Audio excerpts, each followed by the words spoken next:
Happy Friday, everybody. Welcome into 365 Sports. Today, I thought it would be great to do a compilation of our season preview segments, like the one we have coming up next with Taylor McHargue, of all the different things we've broken down over the last couple weeks of actual football, not NIL, not court cases, not NCAA shenanigans, none of that.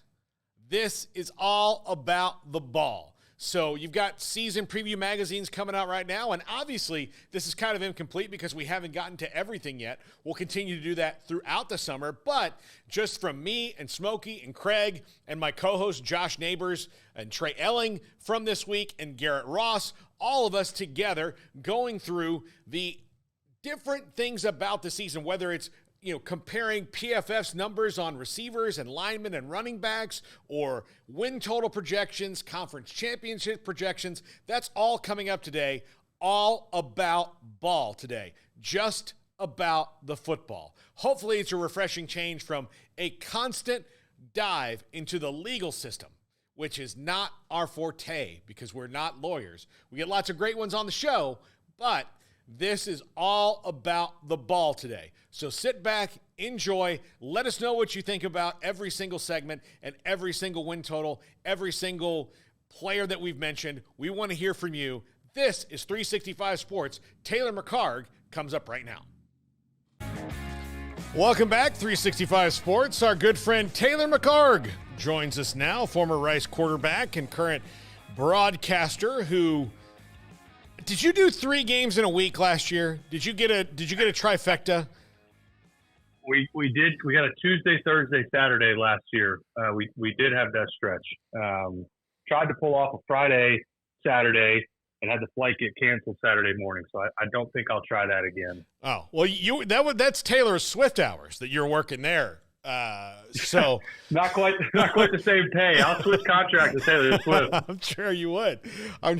Taylor, as a former player, and you've seen all these things going on, back pay. Unfortunately for you, that doesn't apply to you because it's past the statute of limitations. But back pay, revenue sharing, all of this, from your perspective. As a player, do you like this? Do you think it needs to be morphed? What are your thoughts on all of that? Well, I've always been in support of some sort of compensation that goes beyond a player's scholarship, and that's across all sports. So we've talked about this on your show, even with Olympic athletes that go compete at the highest level in the Olympics, and they deserve the endorsement dollars that come with that. And that is what it felt like athletes were missing out when I was playing. My last year was 2013. So outside of that statute of limitations, it was illegal for a booster to buy us dinner, where now, look, I mean, it is the Wild West in terms of recruiting, and all of these coaches, even in baseball, you heard the head coach, I believe it was for Coastal Carolina, talking about how NIL has just, in his mind, ruined college sports. And I think it's turned a lot of fans off. Because it really has turned into just the highest bidder. And coaches will tell you one of the first questions that sometimes these kids are asking, if not the first question, is, well, how much are you guys able to offer me? What are you going to pay me outside of my scholarship in the way of NIL and the collective that you have at your school, even for kids out of high school, much less transfers. And I think, this is a byproduct of the NCAA kind of having their head buried in the sand for a very long time. And there was no real succession plan put in place for, whenever ultimately these kids were able to make money beyond their scholarship. This is the other side of it. There's really no guardrails or rules in place right now. So when you were how much was this talked about when you were playing amongst players? Not really at all, because at the time we were trying to fight to get, we wanted bigger checks for our off-campus stipend. We were not, it wasn't really, and again, I played at Rice, right? So even in this NIL world that we live in, Rice is, there are a few guys on that team that I know have, like a JT Daniels when he came in. I know there was a contract in place for him. But it's not one of those schools where you've got, everybody on the roster is getting paid something, at least not that I'm aware of. But it wasn't something that we were, wasn't top of mind certainly then. I think now though the difference is there's a expectation with any kid that's playing Division I that they are asking for some sort of compensation. Now, obviously, at the highest level, at the Texas and the Floridas and the Notre Dames of the world, A&M, that's part of recruiting now is having that budget in place and going to your boosters, throughout the year, saying we've got to fundraise for this because it just never stops. But when I was playing, this was, again, we were just trying to get more money for our stipend checks. Yeah, and that was kind of the big, like the first benchmark to cross was, more for the stipend check, more like actually getting enough meals for the day. When you're a high-end college athlete and you have to consume, 3,000 calories, especially during workouts, and they're giving you enough for about 700 calories. Like those were the gaps they had to close. But always been interesting to me, like the talk of it over the years and what it was. And now it is this free-for-all that's changed things. But have you seen, like, at least in this last portal cycle, it appears that while there's still a ton of movement and people leaving, but roster retention does appear to be better, and it feels like schools and collectives have at least the first part of this maybe figured out so that we don't have guys going all over the place all the time. Yeah, I think that's certainly part of it. I think you've seen, it depends on, in some of these schools, when they put out, and I'll use Rice again as an example, the majority of their production coming back this year. But a lot of that retention is based on what are you able to play or pay your existing players. And what's also interesting that I don't think people realize is you see these kids that transfer in, how often are teams able to fundraise for that player again? And what are the expectations of that player if maybe they didn't meet the expectations, right? If you bring somebody in that's supposed to produce at X amount or X level and they're not able to, that school's not going to offer up the exact same contract the next season. And I think that's where we go back to having guardrails in place. In any sort of contract, take professional sports, for example, these guys oftentimes are in multi-year deals, 3 or 4 year contracts where they're guaranteed, they base them out. And if they walk away from it, then they're not owed that anymore. I think that's really what we're trying to get to in college. And I think in the revenue share format makes it a little bit easier to accomplish that. But there's still so many things we've got to cross and rules that we've got to sort out. And with the group of 5 and Power 5, or I guess it's Power 4 now, but roster retention goes beyond, just what are you able to pay your existing players? You're balancing who you're bringing in, and then also how much are you able to pay your high school recruits as well. So, Taylor, let's talk some actual football now, because so much of the offseason is, legal battles and conference realignment and what's going on in court and these kind of ridiculous things, which is not why we do what we do. And most of us aren't even qualified to talk about it anyway, because we didn't go to law school. But when you look ahead to next season, and we did a segment about the national championship odds, there are teams like Michigan and Washington who both lost a lot of players. Now Washington also, and they both lost coaches, and it might be an easier transition at Michigan. But as far as teams that you see on the rise and maybe on the fall, like at least on a dip temporarily while they get their new coaching staff settled, how do you see the top teams shaking out so far in this offseason? Yeah, you mentioned Michigan. I mean, that's one that I'm very curious to see how do they respond. There is still a ton of talent left on that roster, but my goodness, I mean, look at the NFL draft, how many guys they are that are not going to be in Ann Arbor this year. And, oh, by the way, you've got a new staff as well. So that's one obviously paying attention to. You mentioned the odds. Ohio State coming into the season, second best odds for a national championship. Curious to see how Texas does as well. I think last year, even Longhorn fans will admit, maybe a little bit ahead of schedule getting to the college football playoff and had a chance to beat Washington late and actually get into the national championship against Georgia. And so I think they may have been a year ahead of schedule, and now so much of that production back this season, very active again in the portal, and their roster top down. I mean, it's as good a roster as you've seen for Texas, in my opinion, since that 2009 national championship team that lost to Alabama. So curious to see how they perform, especially early in the season. They have that test at Michigan, and then that schedule. I mean, you talk about a step up moving over to the SEC. They're playing Michigan, Georgia, A&M, and Oklahoma all on the same schedule. And your down weeks in conference, you're talking about Florida, Mississippi State, I mean, this is going to be a really challenging schedule right from the jump for the Longhorns. You mentioned Florida just a second ago. They have the hardest schedule that's ever been created by man. Like it's insane.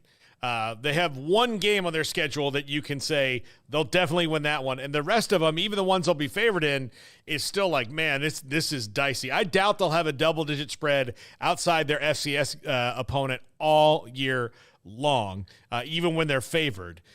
If you're the Florida powers that be, and Billy Napier already hasn't delivered the results that you want, but do you take into account that even Tennessee, who's better than that, or Georgia would hate this schedule. Everyone else in the league would hate the schedule that they were dealt.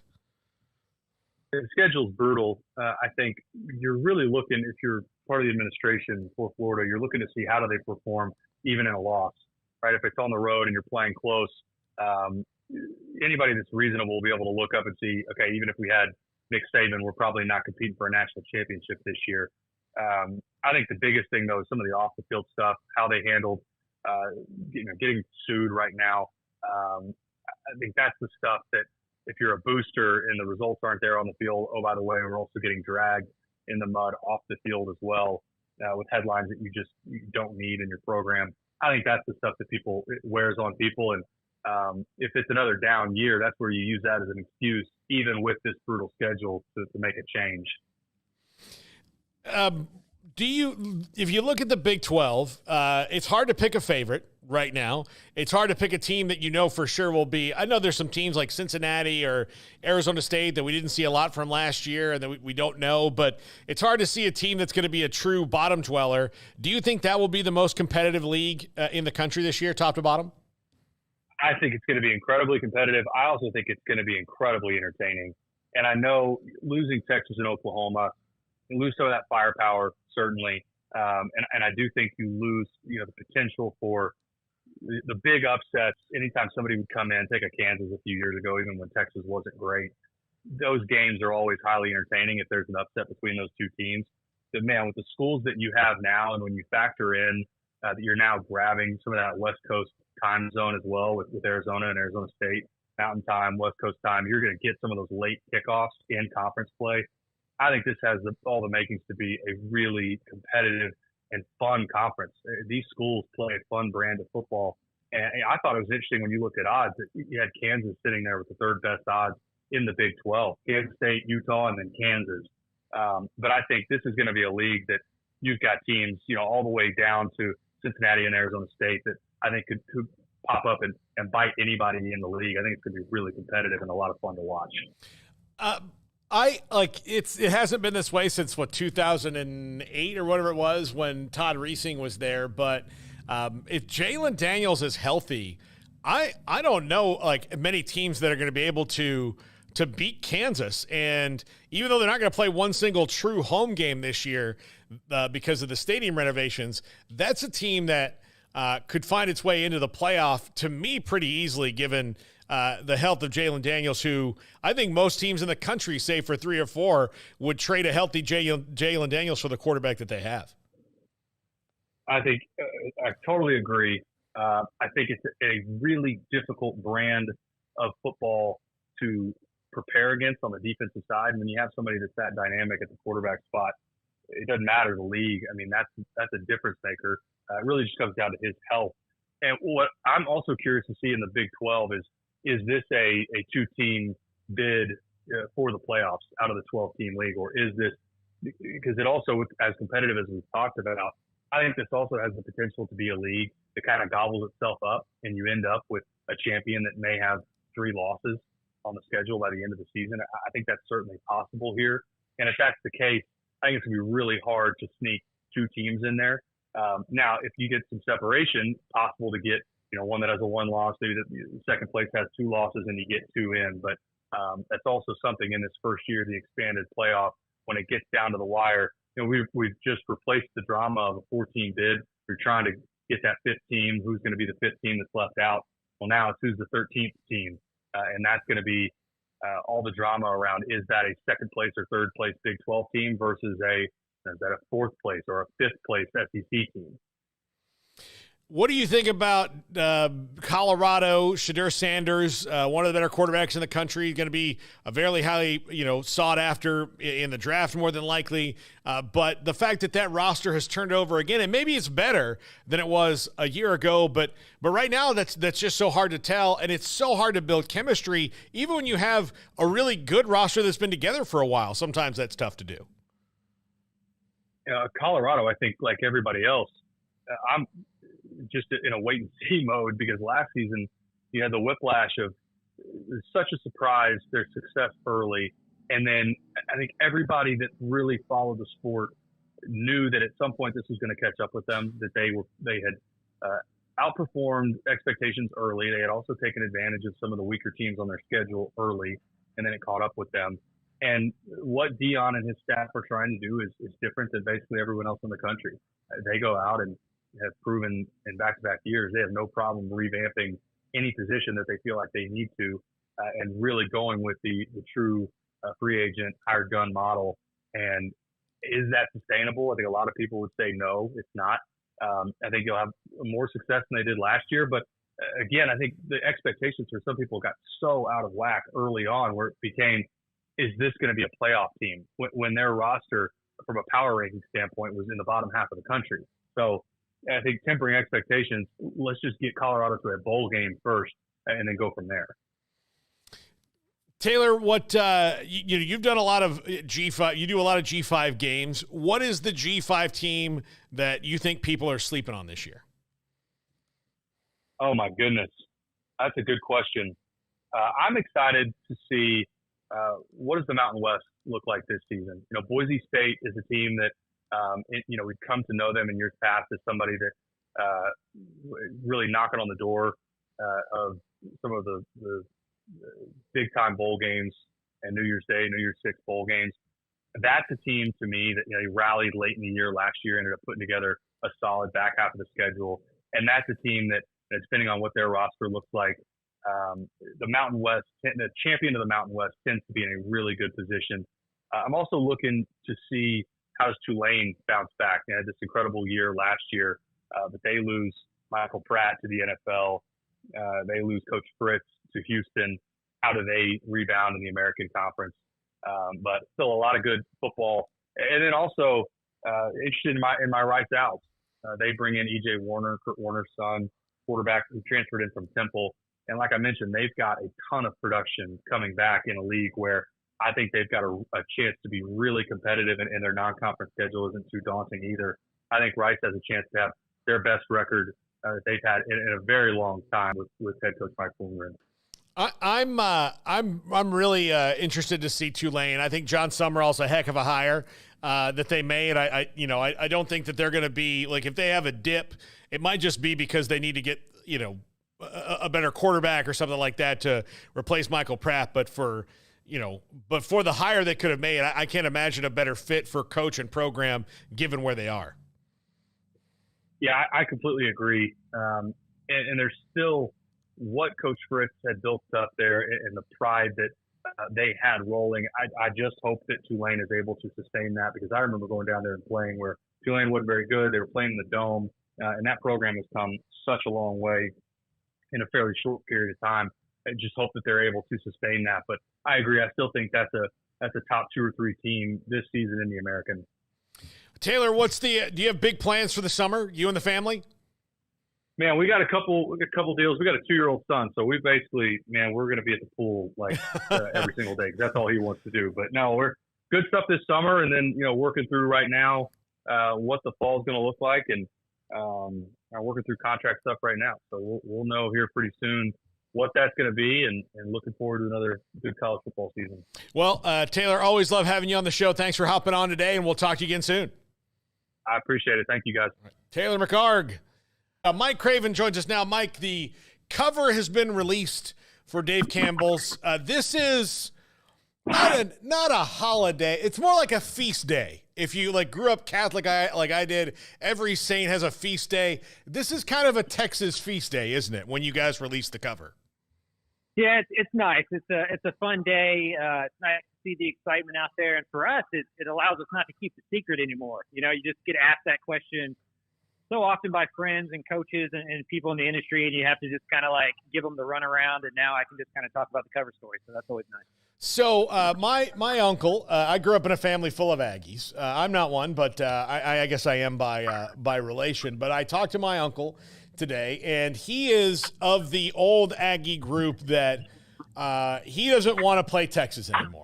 But then there's a whole group of, generation now of Aggie grads who never went to an A&M Texas game when they were at school. And this is coming back in. The cover, certainly with Quinn Ewers and Connor Wigman on it, kind of celebrates the point that these teams are going to be playing again for the first time in over a decade.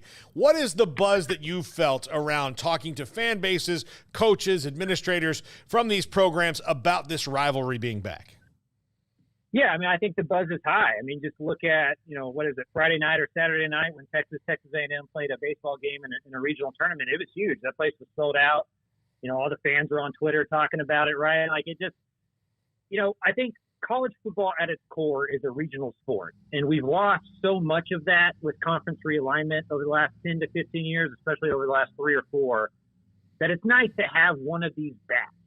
I think most of us grew up, even if you didn't grow up in a Texas or Texas A&M household, you had a favorite of these two teams. Like you had a rooting interest. You either identified with Texas or you identified with A&M or you hated one more than the other. Like you had a rooting interest. And so for the state, I think it's important to have it back for the bragging rights, for the recruits. I think overall it's something that, yeah, sure, some people don't want it back for different reasons, but I think overall most people do. Yeah, I think I'm going to try to get credentialed to it. We'll see. I mean, I'm not going to be the only one who asks. I know that. So, but yeah, I grew up going to that game quite often. It's a fantastic rivalry game, and we're losing so many of them, and I don't think a lot of those, we're not going to see Bedlam again for the foreseeable future. The last Bedlam was a year ago. I wonder how the college football populace will feel about that when we have these years where those things are gone now. The Pac-12 rivalries that are essentially dead and all of those things, and trying to fit Stanford and Cal into the ACC and how weird that's going to be. I wonder how they're going to feel about it, and I wonder if how soon the administrators will feel that kind of regret when it comes to maybe people not watching some of these games as much as they thought they would. Yeah, I mean, this didn't fit into the cover story, but I talked to R.C. Slocum about it. He was really close with Darrell Royal, and he said towards the end of Darrell Royal's life, he was, eating lunch with him, hanging out with him at his house, and it was him, John David Crow, Darrell Royal, and David Williams, and they were kind of talking to Coach Royal about stuff, and Slocum kind of mentioned isn't it going to be weird that Texas A&M isn't going to play anymore, and Coach Royal leaned forward and was like, what? He couldn't even fathom that Texas and Texas A&M weren't going to play. It confused him. He had no idea, how a reality of that, could exist. And I think for a lot of us, it's been that way, right? I grew up around the Texas program. My grandfather was the rehab specialist up there for UT. We did Thanksgiving the day before Thanksgiving my whole life because he wasn't going to be around. That was just part of our, family fabric. And I think that's true everywhere. If you're a Longhorn, Aggies. If you're an Aggie, Longhorns. If you're a Longhorn, how many Ole Miss alumni do you really know and care about to talk trash with and stuff? And I think that was what was so great about the game. The Texas OU rivalry is a state rivalry with hatred. The Texas A&M rivalry is a family rivalry between your uncle or your aunt or your brother or your dad, depending on what side you're in. So I just think it's good for the fabric of football. I think it's going to show just kind of what matters in this sport. And to me, that's always been the regional rivalries and the bragging rights and the trash talking of your friends and your family and that, what comes with that. Mike, again, there's a lot of shakeups in Texas. It means the Big 12 is going to be completely different. SMU's now in a power conference in the ACC for however long that conference lasts.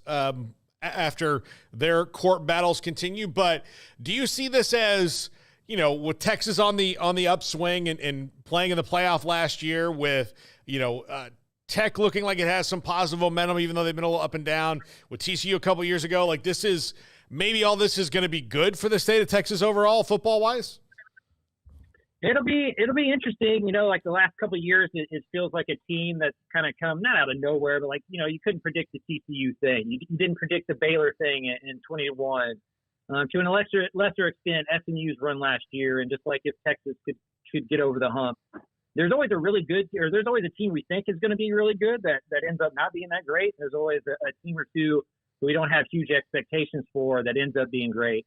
It's hard though. Like right now, I'm finishing up a book about the history of college football in the state, and you got to go back a long ways to find a national champion that's not Texas, right? Like it's hard in this state with 13 schools and how big it is geography wise to have a dominant team. Like it's not like Louisiana where LSU kind of gets all of the best players and it's an insular state, and so they can really lean there. Ohio State with Ohio, Georgia with Georgia. Like Texas is big. Like you live in Dallas, you're as close to Oklahoma as you are at UT, right? You live in West Texas, you're not close to Houston, and so I think the size of it makes it hard, and it's hard to predict the state of Texas. But I would think in the AP poll that comes out that, in first, week one of the college football season, Texas may be the only one ranked. Right? I think it's kind of an odd year in the state where there's a lot more question marks than known if you look at each individual program. Let me get your opinion on this since you're writing the history of this and going back, Texas won in 2005. Before that, it was in the 70s when they won, so they went the entire decades of the 80s and 90s and didn't win a national title. A&M had always had these teams that people thought like, oh, this is the year that Coach Slocum's going to break through. I remember one year they were ranked like third and they played Colorado on the road and Colorado just shredded them to death. And that was the kind of the end of the hope of them contending then. Do you think the Southwest Conference was too obsessed with itself while other programs around the country, the Nebraskas and Miamis and Ohio States and that they were obsessed with winning national titles as opposed to being the big dog in their own conference alone? Yeah, there's probably something to that. Like Texas is kind of its own, we're the America of the world, right? We kind of think we're our own thing. It's important to beat your neighbors. Just to speak of how regional it used to be, my grandfather would talk about it. If they played Arkansas at home and they had a good year to where they made the Cotton Bowl, the Texas Longhorns didn't leave the state once for a road game at all year, right? They play every single game inside the state. So, it's just different. It's just changed in that way. And you look back, since World War II, the only programs to win a national championship are Texas and SMU, the two times in the 80s. And we could argue if those two national championships really count for SMU. And so I just, you look at the recruiting rankings, the top 50, the top 100 of each state. Well, if you pick Ohio, most of those guys are going to Ohio State. You pick Louisiana, most of those guys are going to LSU, right? I think Texas is one of those states that it's always been hard to concentrate the talent enough to go win at a national level because Tech gets their guys. TCU gets a couple guys. SMU gets a couple guys. A&M gets more. Texas gets more. Like they're just so spread out that it's felt hard to win at a national level, except for those years that Texas hasn't really going because A&M is down. And so it's just, I just think the size of the state makes it hard for one team to kind of rise to the top and win national championships. What do you think about SMU as they embark on this AC? Do you think that they will be a force to be reckoned with year one? I know they're probably behind FSU, Clemson, maybe I don't know about North Carolina, but maybe North Carolina. But really, you look at a lot of teams coming back in the ACC. They stand a good shot to compete most of the year. Yeah, they're an interesting story. I mean, last year they were 11-0 against the G5 and 0-3 against the P4, and that includes a loss to Boston College in a bowl game that's now in their conference. And so, they spent all offseason kind of reinforcing the trenches. They brought in 8 new defensive linemen, all of them for Power 4 schools. They brought in 3 new offensive linemen, all from Power 4 schools. Like, they know they have to get better in the trenches. I think they have the 7-on-7 team to compete. It's just whether that offensive line and defensive line can make the jump from middleweight to heavyweight. I like to divide these things in tiers. And so if tier 1 is Miami, Clemson, Florida State, I don't think that there's any reason SMU can't aspire to be kind of the king of tier 2. And I think what's ironic about the SMU program is the thing that killed it, right? The thing that gave it the death penalty is the thing that's allowing it to kind of come out of its coma. And that's using NIL in the city of Dallas to kind of, help attract talent. With the transfer portal, with NIL, there's no reason SMU can't be a pretty solid contender at the P4 level.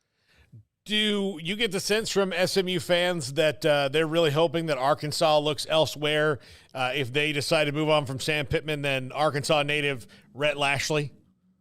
Yeah, no doubt. I think just knowing SMU fans, they'd argue with you that SMU job's a better job. I don't debate. I wouldn't even really debate them that far on that. Yeah, and that's how quickly this can change, right? Like 3 years ago, that's insane. Like 3 years ago, the SMU coach leaves across town to go to TCU, right? Mm-hmm. Like much less to an SEC program. But with NIL, with Dallas, with getting into the Power Four, with a route to the 12-team playoff a little bit easier now, and the kind of money and support you're going to get. I mean, one of the offensive line transfers they added was an all-SEC freshman team guy from Arkansas, like from the University of Arkansas. So yeah, that's going to be if it goes the way we think it will with Arkansas and they're in a head coaching search, I think 2 schools in the state are going to have to look at that, and that's going to be SMU fans and it's going to be UTSA fans. Of Baylor and TCU, both who missed bowl games last year, which one do you think will have the better resurgence this year? TCU. I like their roster more, what they did in the portal. I think Josh Hoover's a pretty good quarterback. I have no idea about Baylor. That's not to say Baylor can't become an 8-9 win team. I mean, they came off a 2-win team in 2020 and went and won 12 games. And so, it's not that I don't think Baylor has an upside. I just don't know what it is. Like, if TCU went 4-8, I'd be completely shocked. If Baylor went 4-8, I don't know if I'd be all that surprised. But I also wouldn't be that surprised if you told me Baylor went 8-4. Like, that's just one of those teams that's really hard to kind of get a grasp on right now. Well, look, we cover them on a daily basis, and I think everybody in this room, and Craig and Smokey aren't here, we'd all go, we don't know what's going to happen. Dave Aranda, I think, has checked all the boxes he needed to check for do this, improve this, go get this better. But, checking boxes is different than that's just step one as opposed to applying it to on the field and seeing how that goes. Yeah, I mean, and to me, it's the offensive line, right? I know Baylor has some familiar faces there, but they weren't all that great the year before. They're going to have this. Big 12 is quietly, maybe not quietly to people paying attention, but I think the national perception of the Big 12 is the old Mike Leach Big 12, and it's not that anymore. It's a bloody you in the mouth Big 12 these days, and the physical, powerful offensive line running teams have floated to the top. That was Baylor in 21. It was TCU in Kansas State 22. It was Texas and Oklahoma State last year. With Baylor, I don't know if their offensive line can push guys around, can pull lead teams around. I think you need to do that in the Big 12 nowadays. Mike, how much more work do you have to do on the book? Friday is out, so we're in the editing, kind of getting the designs back, seeing all the pages, making sure nothing looks silly, kind of fixing a couple last cut lines and photos and stuff like that. So at the finish line, I would not recommend building a magazine and a book at the same time. I probably did a bad job of planning that, but we're gonna survive and get through. Well, when you write the sequel, you'll know. Correct. That's right. I'm going to need a summer project on the next one. The spring thing. That's what's funny with my job. Is all of my friends in the industry, they're in their slow times. They're napping. They're at the beach. They're trying to figure out content ideas. And I'm drowning over here. So hopefully we get through this week and going to kind of see some clear skies ahead in June. Well, Mike, we do want you to come up here with a book, and we'll do a whole segment on the book sometime this summer. We'll get that done. We'll get you in studio so people can see it and hear from you. We'll talk solely about the book and everything that's in it. Yeah, that'd be great. It's going to be out August. Pre-orders start on Monday, so start seeing those links and stuff like that. I got the cover a few days ago. I'm pretty excited about it. It's my first one that I've done by myself, so pretty pumped about it. I'm also nervous about it not selling, so I will take any help from y'all that I can get. I really appreciate that. Yeah, well, we got a chair right here in the studio for you, so all right. Come on up. I live in Austin, so it's an easy drive for me. Absolutely. All right, thanks, Mike. We'll talk to you again soon. Thanks, guys. Mike Craven, Dave Campbell's Texas Football. It's the season to rev up your drive with Alan Samuels with the new Dodge Chrysler Jeep Ram in Waco. Your ultimate destination for unbeatable deals and top-notch service. Looking for a reliable ride to conquer these beautiful spring days? Look no further. The powerful trucks and sleek sedans are the perfect SUV. We've got the perfect vehicle to match your style and budget. Over 300 new vehicles to choose from. Now's the time to make your move. Enjoy special discounts, low financing rates, and incredible incentives. But hurry, these offers won't last forever. Alan Samuels in Waco. Come by. Let's be friends. Stepping into the boots of a U.S. Army officer can add confidence and leadership skills to your son or daughter's career path. See all the things they can achieve in our boots at GoArmy.com. U.S. Army Waco Recruiting Company, 254-598-8131 or 254-776-1543. At Ideal MRI, we feel blessed to be part of the Waco community. We're a small family business here in Central Texas. At times like this, the cost of healthcare has never been more important. And unfortunately, significant illnesses and injuries still occur. And that's why Ideal MRI is open and here to serve you through this difficult time. So if you need an MRI, ask your doctor about Ideal MRI. You can schedule online in minutes at idealmri.com or call 833-IDEAL-MRI.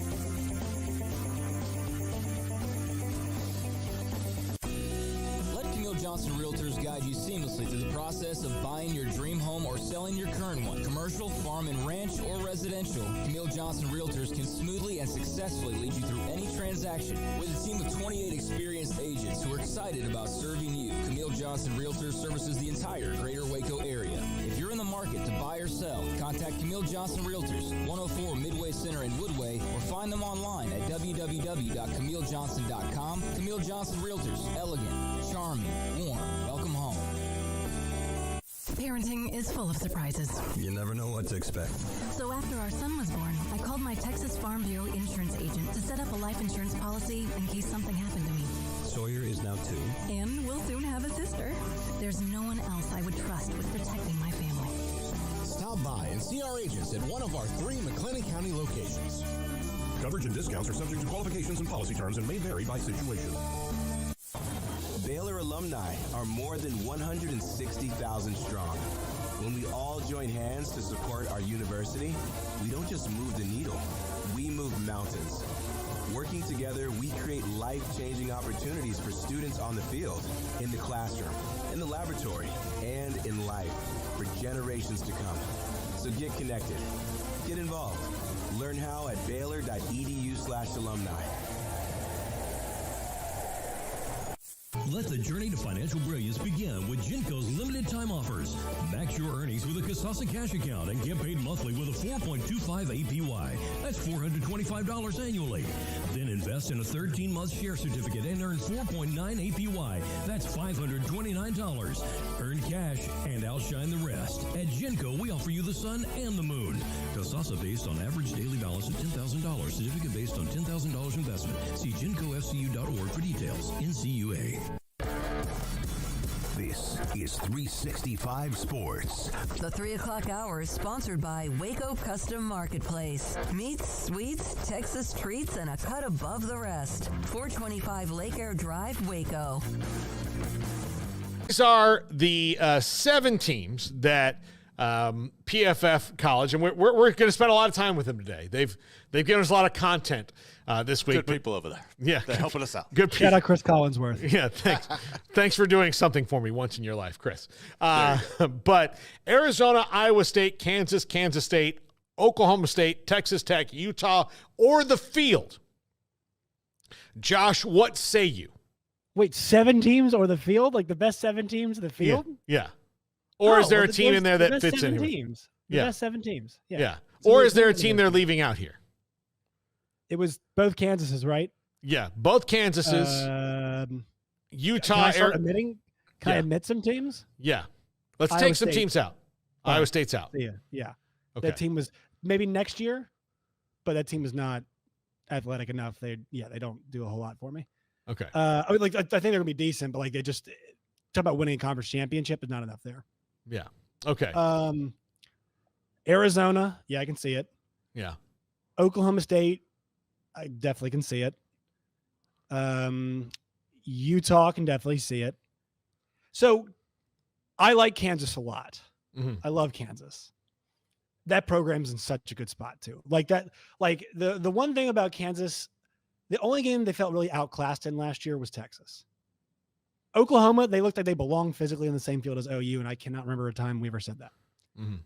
And my concern, though, is 2 things. Number one, if you give me a full season of Jalen Daniels, yes. It's who would I say the player of the year would be? I'd say Jalen Daniels. Who would I say, has the best chance to win out a Heisman out of the conference? I'd tell you Jalen Daniels. But it's a lingering back issue for a guy that we know runs, Mm-hmm. is an active runner.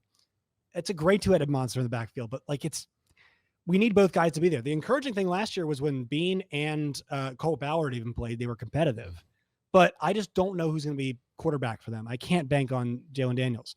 Number 2, they do not play consecutive games in the same state the entire season, Paul. Mm-hmm. So I like their schedule, but they don't play a single, they will not play back-to-back games in the same place all year. And so, like you're playing in Kansas City at Children's Mercy for your non-con, you go to Illinois, you go back to Children's Mercy, then you go to West Virginia, you play TCU and Missouri, then you go to Arizona State, you go back for Houston and Missouri, then you go to Manhattan, Kansas, back in Missouri again, then you go to Utah, back in Missouri, then you go to Waco. And I think the schedule is not super challenging, but it's going to wear on them. Yeah. And yeah, I mean, and they still don't. a program learning how to win. Still a program learning how to win. Well, yeah, they're not going to have their own locker room all year long. Yes. That's just one of those little annoyances that might get to you, especially when you get to the 7th, 8th, 9th game. Some teams have homestands. Some teams have back-to-back home games. Some teams have 3 home games in a row. Mm-hmm. They will not experience that. Yeah. That's interesting. I'm having a little trouble buying Tech completely. If everything swings, if they make the same kind of improvement that they did from 2 years ago to last year, which I think they did. I mean, and again, it's all about not having to play 3 quarterbacks. That to me, if they can play one quarterback for most of the year in Baron Morton, then I think they'll contend for most of the year. There's a lot of X factors on that. Be him though, because he's been banged up his entire time there. Exactly. It's this is an issue they had. When you go Chuck and Baron Morton, it's 2 guys with varying levels of the same problem, right? Well, one of them hurt all the time. One of them's hurt half the time. I think Zach Kittley did a good job last year, Paul, of starting. Shuck ran a decent amount, and they had quarterback injuries again. When they started hammering Taj Brooks, it looked a lot better. And I think the Wyoming game is a good example. They went on a big run to start the game, but if you throw the ball too much, you're going to allow teams to get back in the game because the clock's going to stop. And if you've got back-to-back 3 and outs running a really fast-paced offense that throws a lot, you might have 2 1-minute drives back-to-back. So you can't really build much momentum. You can't impose your will. Your defense is back out on the field. I thought they got a lot better with the way they played offensively. I think that's good. But until they show us some consistency at quarterback and some consistency on the defensive end of things. All right. Once again, last year was the first time a coach, last 2 seasons, it's the first time a coach since Mike Leach went to back-to-back bowls. They had not had a single coach do that since Mike Leach was there. So I want to believe it, and I want it for Tech fans because they let you know about it when you go against them. But show me. And here's the thing: I'll be glad to be wrong because they've done a great job at NIL, and I love Joey McGuire. I know he's been a great friend to us here too. And I think Zach Kittley, watching him grow as a coordinator, has been exciting. But yeah, I need some proof. I need some tangible proof. Yeah, let's take that next step. The most obvious team on here is Utah. Cam Rising's back. The only thing keeping me from going full tilt on Utah is Cam Rising, or is he a shell of that given how bad, I heard him on the interview he did, describing his knee injury, and I was like, oh, okay, well, no wonder. Yeah, it was really bad. So can he still be the guy who, he wasn't a guy who was going to run like Jalen Daniels runs, but he was a guy who was going to get you 7 yards and a first down and take on, make a big play like that. Can he do those things anymore, or is he restricted and not the player he's used to being? Yeah, Utah's interesting because I know the fan animosity has been such a big talking point. The whole Utah fans not wanting to be in the league, and to me, there's a little bit of BYU being here first that's kind of gotten a touch of that. And it's been confrontational. Kyle Whittingham is about as solid as they come, man. That guy just gets it. He knows how to build a program. He knows how to really develop talent. But anytime you've got a quarterback coming off a bad injury like that, there are some questions, right? And Cam Rising's had a bunch of injuries too. I mean, he's 25 years old. Cam Rising has been playing college football, I think, ever since I was a junior in college. I mean, that's ridiculous. And I've been out for a minute, Paul. And also he got another year, which I didn't know how he had that because he's actually only played 2 years. Yeah. But he's got more eligibility. So I want to see him out there. I want to see them back at peak efficiency because we saw it last year. That team, they pulled their tails out of the fire against Baylor. They were not as good as some other teams, and I thought they were really well coached last year. But you saw it against Northwestern in the final. They need Cam Rising because he's such a good distributor. So I know we're kind of weeding teams out here. If you can't tell, I've got 3 in mind. Both Oklahoma State, Arizona, and K-State. Okay. Again, I'm not bullish on Oklahoma State other than Mike Gundy and Ollie Gordon. I need to see Alan Bowman make it through a second consecutive year completely healthy. I also need to see him match at least what he did last year. Are you surprised they didn't go get another quarterback? Yes. I'm shocked. I was very shocked.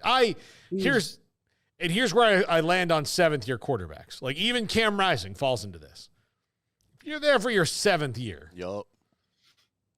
I mean, is it that good? I mean, it's probably better than like a lot that you could get, but are you delaying the inevitable with your program a little bit when you don't move on to a quarterback who has more upside than a guy who's in his 7th year there's a reason you're not in the pros, right? Yeah. So like, we again, there's not enough evidence out there for us to even do a science project on what's the 7th-year quarterback, efficiency and all this is how much do you win and all that, because this is a very new thing. So, and it may not be a thing that lasts very long, considering that, COVID year is going to be gone and this extra year that people are getting because of the settlement, like that'll be gone eventually. And we'll may see 60-year quarterbacks, but we're not going to see a lot of 7-year players again. He was actively bad last year too. Yeah. Like there were times where he was like active, like it was like, and here's the thing. I thought they should have gone with Garrett Rangel. I mean, I guess you could say I'm wrong, but like there were not too many games where you're like, wow, Bowman is lighting it up today. Like this guy is, is really in command of everything. And they can do better. Like this is what frustrates me to no end. If Spencer Sanders is their quarterback last year, they don't lose. They don't get just nuked by South Alabama at home. And they don't struggle with Arizona State. Like it was like a pitching rotation. It's like, oh, here comes the middle reliever and here comes the closer. And I guess that's the one nice thing about having Bowman this year is like, we don't have to worry about that at all. But the thing was about the UCF game, Paul, is that like in the Texas game, once those games started, like they were over immediately because Oklahoma State maximized what they had, but they weren't that good. Like they couldn't fight back in a meaningful way in a lot of their games if things were going against them because they just didn't have the personnel to do it. And he's kind of a prime example of it. Yeah. Garrett, you had something. So the one consistent theme I continue to see throughout the chat room, and I would love to get y'all's opinion on this, is West Virginia. A lot of people are saying, why is West Virginia not on this list? I mean, that's a senior-laden team. You got Garrett Green coming back, who showed a lot of promise last year. Your running back room is loaded. What are y'all thoughts on the Mountaineers being off this list, and how do you see? Is there a team you would replace them with? I'm more bullish on West Virginia than I am on Tech. To be quite honest, maybe even more so than I am on Oklahoma State outside of, all the things I mentioned, but like I like West Virginia. I've said it over and over again. I think Neil Brown got a little bit of a bad rap. Now, look, he wasn't winning. So like, again, there's only one tangible currency in college football, and that's wins. But I think that he got a bad rap. I really do, and he proved it last year with what they could do. They're deep at running back. They've got two quarterbacks they feel really good about in Garrett Green and Nico Marchiol. They're better at wide receiver. They're really good up front. They're going to be solid on defense. I don't see any reason to not put them in this list at all. As a matter of fact, I might be more confident about them than I am about Iowa State. Well, here's the problem, Paul. So in terms of quality, I like them. Their schedule is brutal. It's a really difficult schedule.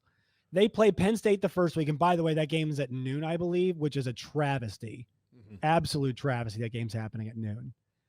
And then also in the non-conference, they have to go to Pitt. So, Pitt has had some really good years. Like, you're going on the road to play your rival. I know Cincinnati won, I think, at Pitt last year, but like, you're not really sure what this Pitt team's going to be. But still, it's a road game against a rival. 2 games, 3 weeks. Then you play Kansas at home, which is a difficult game.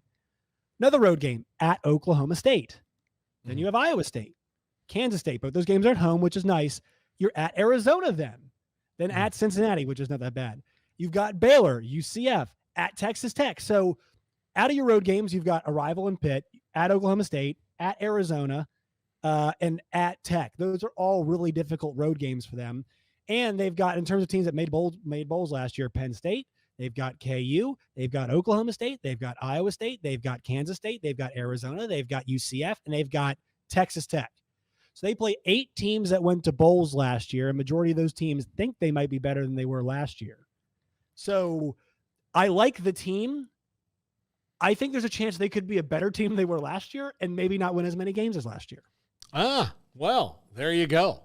So, yeah, I don't like, again, if I'm picking a team to win right now, if I had to settle on one, I'm going to say Kansas State. I think that Avery Johnson's dynamic. I think that they've got it running back. Like they're not going to have to throw the ball that much, given that they have, Giddens and Edwards back there with Avery Johnson. And I think that we just know that their defense is going to be really good. I'm curious to see how the loss of Colin Klein affects them there, because he was such a good offensive coordinator for them. And they're his alma mater. Replacing offensive coordinators. Yeah. So, but we'll see. I mean, that's my favorite right now, followed by probably Utah and Kansas. And if Jalen Daniels plays 12 games, then I actually do think that Kansas probably wins the Big 12. But I have a question for you. Do we have to take a break? Because I have a question. I have one question, then we can take a break. Yeah. Maybe you can save it. If you had to vote for the first team Big 12 quarterback preseason, who would you vote for? Avery Johnson right now. Really? Yes. Yeah. Wow. Because I'm not sure if Jalen's going to play all that much. And so Jalen's would be your number 2? Yeah. Jalen Daniels was equally healthy, who would you pick? Oh, Avery. Neither of those guys were my picks. Oh, really? Yeah. Who would if I had to pick one now, I'd pick Noah Fafita. Oh yeah, Noah Fafita. Okay, well maybe I'm wrong. Yeah. So, but also if you wanted to argue Cam, I mean, I think it's going to end up being Cam Rising. Probably. He's the most established one of all of them. Yeah. By but a you long can make shot. an argument for Avery Johnson. You can make an argument for Jalen. You can make an argument for Fafita. You can make an argument for Shedeur Sanders, for Garrett Green. Yeah. Yeah. There's nobody like West Virginia is the only team not on this list, by the way, that I would put on there. Everybody else, and look, it might be the end of the year might wind up being KJ Jefferson and Gus Malzahn's offense. You should never know. Lord. You imagine. If he's healthy all year long, then that changes a lot of things about this league. These are the top 10 games that will shape the 2024 season. And right off the bat, you get LSU again, a game that certainly I think shaped the season last year, LSU and FSU. LSU sent both the teams on their, actually for both years, I think it sent Florida State on their path. Colorado and Nebraska is an interesting one as well. But you see these games. Josh, I know you have the graphic. Just let me know when you've gone through it. The October 5th in Tallahassee will swing the ACC. One of those teams will be in the SEC championship or ACC championship game. I say SEC like they're already there.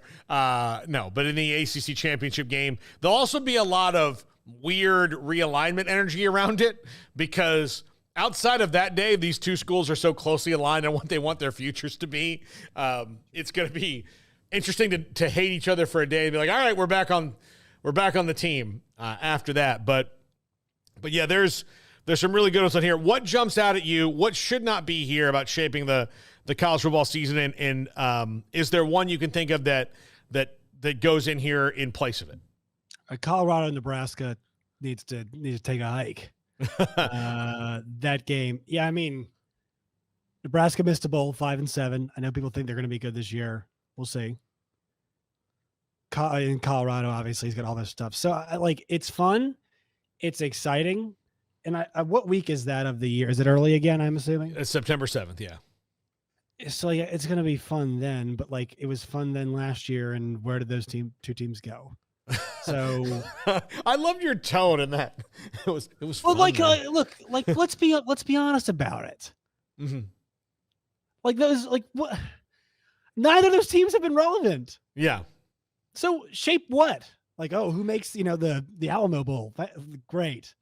That's yeah. Who's gonna be in the Poinsettia Bowl? Fun.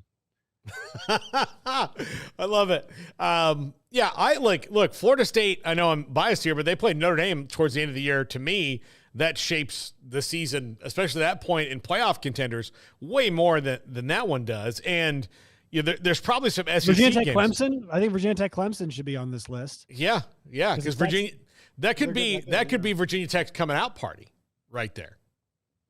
If Kyron Drones continues to do well and Clemson continues to be kind of like, the Diet Coke version of themselves that they were a year ago or the last couple years, where they're still good, but they're not like, I think what Clemson is they're not scary anymore. Like, they're very efficient, they're going to be very well coached, and they're going to be a pain in the butt to play, but they're not, you look at all the teams on this list. Georgia's scary, Texas is scary, Ohio State's scary, Oregon has the chance to be really scary with Dylan Gabriel and Evan Stewart and the offense that they have. Michigan, and Michigan's on here twice, and they might be scary, but they have to rebuild their whole team. So every other team on this thing outside of Colorado or Nebraska or not, USC may even have the chance to be scary. We'll see. I mean, that one, let's see where Lincoln Riley is on that. I think a bigger game for USC will be much later in the year when they start playing some of those Big Ten games. But Clemson's just not scary anymore. They don't have that holy crap, we're playing Clemson, because they just don't have it, and they need to get that back. But I think last year the ACC showed as a whole they just weren't afraid of them anymore. No, I mean, physically, what do they do to make you think that they are separating themselves? Yeah. Wide receiver is a big position. Think about a lot of these guys, like the terrorizing Clemson defensive line. Guys like Dexter Lawrence. Yeah. They don't have that right now. Yeah. And a quarterback, Trevor Lawrence. I think Kate Klubnik's really good. Doesn't look like that type of player. Will Shipley's good, but it's the offensive line. Who's the last Clemson offensive lineman you remember going to the draft? T. Higgins at wide receiver, Justin Ross. Those guys were scary. A game I'm surprised not on here, Paul, is Notre Dame and A&M. Yeah. Because I think Mike Elko can coach, flat out coach. And, Notre Dame, a lot of folks think that with the schedule they have, and also bringing in a new quarterback, Riley Leonard, that this is a massive opportunity for them. And I agree. It is a massive opportunity with them.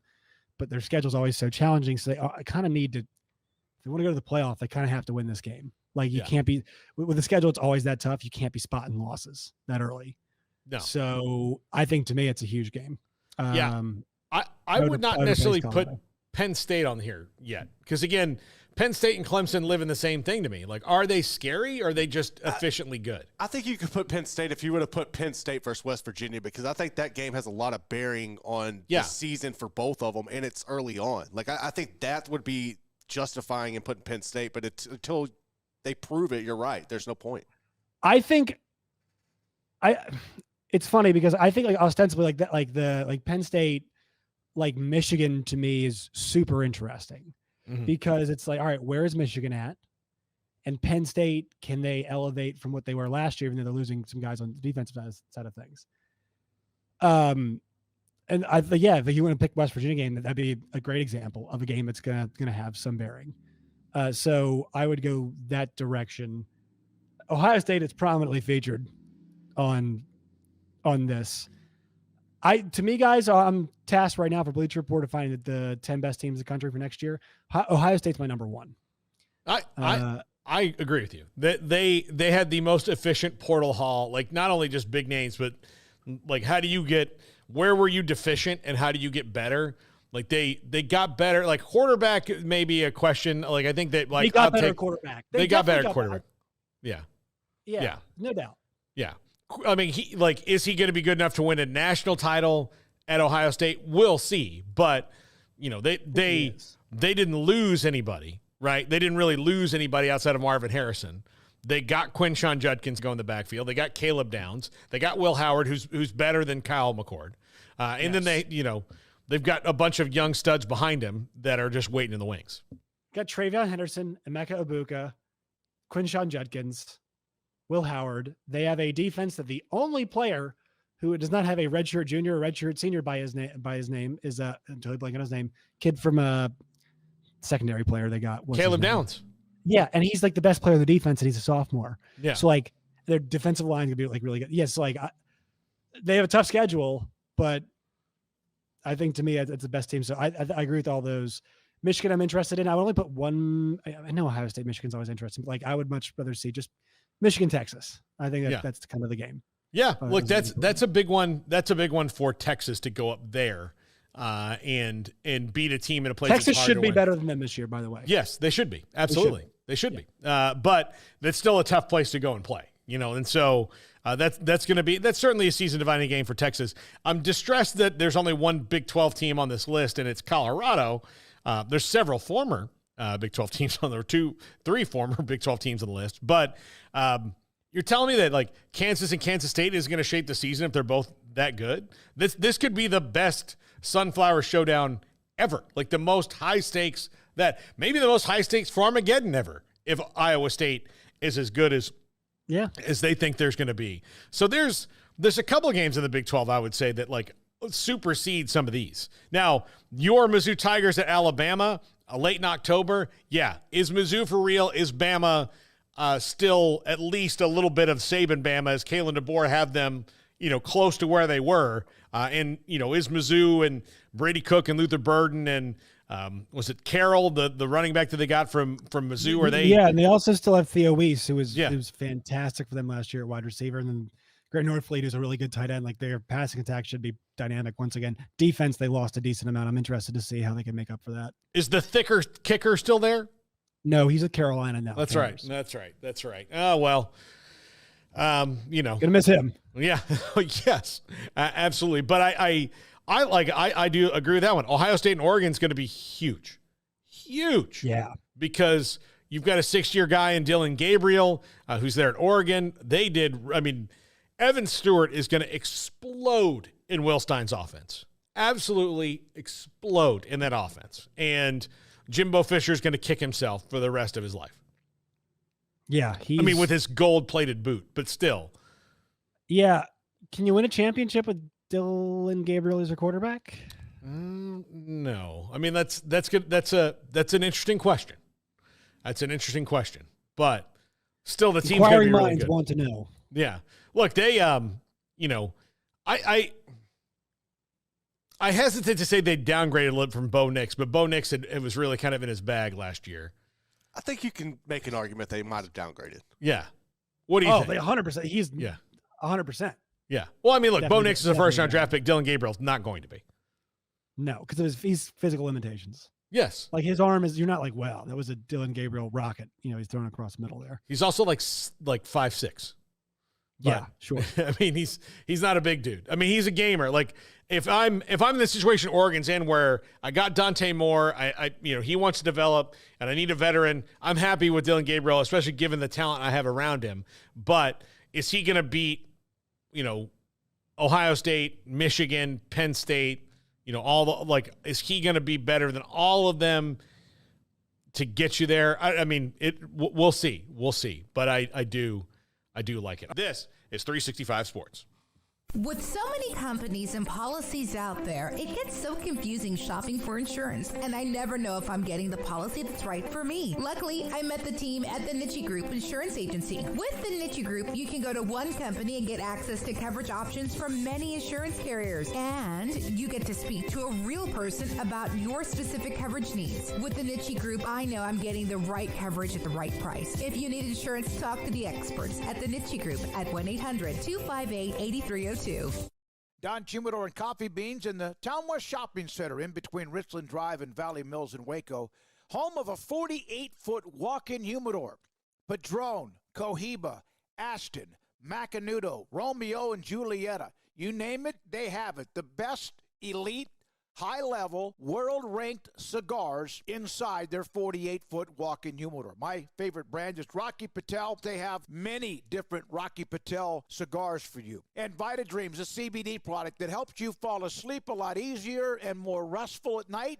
Say you got a lot on your mind, financial, health, emotional, just a really busy week and you're tossing and turning a lot. Vita Dreams will help you find a way to just when you're ready to go to bed 30 minutes or so, hour before, take a Vita Dream, a gummy or two, and you'll be just fine. Think about when the alarm goes off and you go, man, I just wish I had another 30 minutes. Well, you'll get that extra 30 minutes.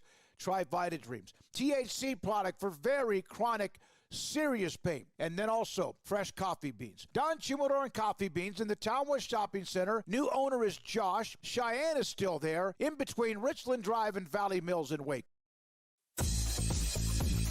Baylor Scott & White Southwest Sports Medicine and Orthopedics, the team physicians for Baylor Athletics, diagnosing and treating all sports-related injuries, including concussions. These specialists also provide orthopedic services for athletes and non-athletes alike, whether it's knee or shoulder pain, a wrist injury, orthopedic spine care, and even an arthritis and total joint clinic. Trust the doctors Baylor Athletics trust. Baylor Scott & White Southwest Sports Medicine and Orthopedics wants to get you back in the game. Waco Custom Marketplace is your hometown grocery store with a full-service butcher shop and bakery. Hi, this is David Smoke. The butcher shop can take your customized orders for seafood, pork, and poultry and custom cut your favorite steaks from bacon wrap fillets, sirloin steaks, bone-in ribeyes, boneless ribeyes, and even prime rib. Cut specifically the way you want, the thickness that you want. They're all delicious. They have Norwegian salmon, mahi-mahi, catfish fillets, sliced ham or turkey, variety of cheese, and several options of sausage links, and even regular jalapeno or cheese snack sticks. Fresh chicken breast or whole chickens, sliced bacon, pork chops, and ground beef, marinated beef or chicken fajitas, and always large briskets and tri-tip available, plus fresh vegetables. So the great product, customer service, and tradition continues at Waco Custom Marketplace, a full-service butcher shop and bakery, open Monday through Saturday. The Bauer family, Waco Custom Marketplace, 425 Lake Air Drive in Waco, or WacoCustomMarketplace.com. Carry On Solutions is a full-service IT management service provider and provides professional services for businesses servicing clients in the U.S. and globally. They are authorized partners with Microsoft, Quest, Veeam, NetApp, HP Enterprise, and Cisco Duo. Whether you are outsourcing IT services, merging companies, or wanting to tackle cybersecurity challenges, contact Carry On Solutions. We are IT. Call or email Dave at 832-437-0138 or sales at Carry On Solutions. That's CARRION Solutions.com.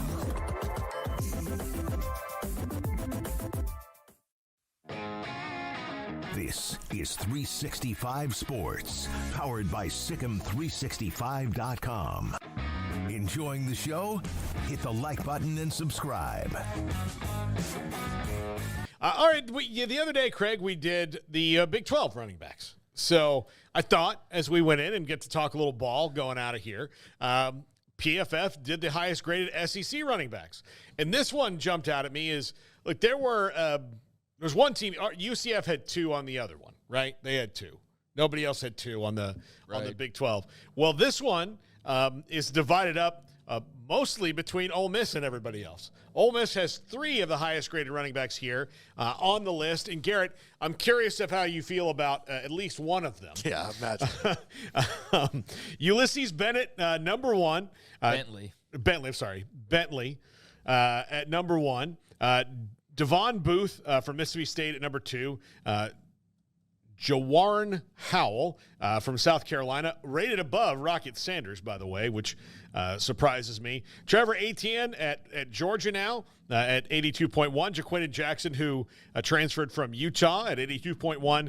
Le'Veon Moss at A&M, and you throw what's his name, Reuben Owens into that backfield and a couple other guys, and that could be pretty salty in Aggie land. Dylan Sampson of Tennessee, and then two more Ole Miss guys, Logan Diggs, Garrett. I mean, he's okay. Like, he was banged up last year at LSU, and there was obviously he wasn't the focal point of the offense. They were doing a rotation there, but he rushed for less than 700 yards. He had 7 touchdowns. The more concerning thing was he was LSU's leading rusher with that, so that kind of tells you how bad the Tigers are right now. Leading rusher as a running back, right? Yeah, as a running back. Not Jaden Daniels, but as a running back. Yeah, so that kind of tells you where they're at right now. Yeah. And then Henry Parrish Jr., who transferred back to Ole Miss from Miami, where he was before, and then Jarquez Hunter, who I like a lot from Auburn, is a really good player. But Craig, your thoughts on those? Yeah, I'm still stuck on the Shiloh thing because I wanted to mention one other thing though in the story, and then I'll move on to this because I do have some thoughts on the SEC list. But part of the story also did make mention that because I kept talking about the NIL, why they'd be looking to that. They are looking in to see if the money was funneled through a couple of LLCs related to the NIL, and so now that's what they're looking in. Where's the money? Where's the money that you're apparently making with NIL, and how is that being funneled? And you look into the disclosure of some of the things that he said as far as his property and what he owns. From October 2023, claimed to have almost close to $500,000 in assets. And so that's going to be very interesting to track where that goes. But I just wanted to clarify that that's what they were talking about with looking at the NIL portion of it. But yeah, at first I was like, where's Trevor Etienne? I was like, oh yeah, he's at a new school. That's why I didn't see I was looking for the Florida logo initially. I thought like, man, what an oversight that he's not on this list. But it's a good crop of backs. I don't think it's like just blow your doors down though. As much as it probably would have been like last year, I think you would have really been blown away. I think Oklahoma and Texas could have something to say about this. I don't know if they forgot to include them on this list. I feel like we're Cedric Baxter, right? Like to me, I would have him over actually most of the guys on this list, including Ulysses Bentley. There's that. Absolutely. And so that's initially what I thought was just sort of where is Oklahoma and Texas on this list, especially when you're talking about running backs. And yeah, Baxter seems like he would be a pretty good candidate to be on this list over some of these other guys. So that's just the first thing that sort of jumps out at me, or I guess the second thing, along with the fact that I don't see a lot of the familiar faces from last year, but Gavin Sawchuk from Oklahoma. I feel like, where is he on this list? That's another name that kind of just jumps out. So that's the first thing. But Ulysses Bentley's a really good back. A lot of these other guys, I've seen in doses, and it's fine, man. But I don't think it's the Big 12 as far as top to bottom goes. I think the Big 12 has, on paper at least, I guess, more proven commodities. But Jaquindon Jackson, we talked about him yesterday because of where he would have ended up had he stuck with Utah. But I think, and we both echo that he's going to be a really good pickup for Arkansas. A&M's obviously got some guys, as you mentioned. Amari Daniels is the other guy I forgot. Yeah, they've got some depth back there. So I was sitting there and trying to look at who from last year is no longer on this list. That would be the oversights. And there are a lot of guys that you miss. Like Cody Schrader obviously had a huge showing at Missouri. He's gone to the NFL. Quinshon Judkins is at Ohio State now. Jaden Daniels is obviously off to the NFL. Ray Davis from Kentucky had a huge year. He's off to the NFL. Jalen Wright was 6th. He's off to the NFL. Jarquez Hunter is 10th on the list. Is 10th on the list, and he would be the leading returning rusher. So that's kind of strange. So there's just a few things here, like where's Oklahoma and Texas? Why is the leading returning rusher on paper at the very bottom of the list that I just kind of find confusing when I first look at this list? And then just the fact that there's a little bit less star power. There's plenty of good backs on here, and they'll be great again, I'm sure. Mizzou replaced Cody Schrader with Marcus Carroll, a transfer from Georgia State who had a huge year last year. And he's about to go play for a team with bigger offensive linemen. Yes, granted in a tougher league than he's been in, but he's also got wide receivers like Luther Burden and Theo Weiss to take some pressure off that running game there, and a quarterback in Brady Cook who's really, really good. So, I was just kind of surprised to see him not graded in there. And, PFF has kind of a weird grading system. Yeah, this is like sometimes blocking, I'm sure, and all sorts of stuff but I'm just thinking of like rushing scores and touchdowns and the typical things you think of. So, maybe he's not a great pass blocker, fill in the blank name, and that's why he's not as high on this list or something. But, there's some picking apart you could do here, I suppose. But Bentley ought to be great. All those guys on this list ought to be pretty good, but there are some question marks for sure. Yeah, absolutely. So, there's some weird, like Cedric Baxter not being on the list and Gavin Sawchuk, but especially with the two other Ole Miss backs that are on there. Like, you can put Bentley on there. That's fine to me, but Cedric Baxter and Gavin Sawchuk have been much more productive than Logan Diggs in Parrish. Well, I'm questioning. I'm like, did somebody transfer that I'm not aware of? Like, you know what I mean? Like, I'm just like double checking, and no, that's not the case. So, it's just their prerogative and their list and their formula of how they came up with it. You see the minimum of snaps, so maybe that plays into some of the I guess, total as well for some guys that might be more well-known or something. I don't know. But, I think the Big 12 had a really solid list yesterday, and there's some guys I'm very intrigued by on here, like a Quentin Jackson that I'm looking forward to seeing. Yeah.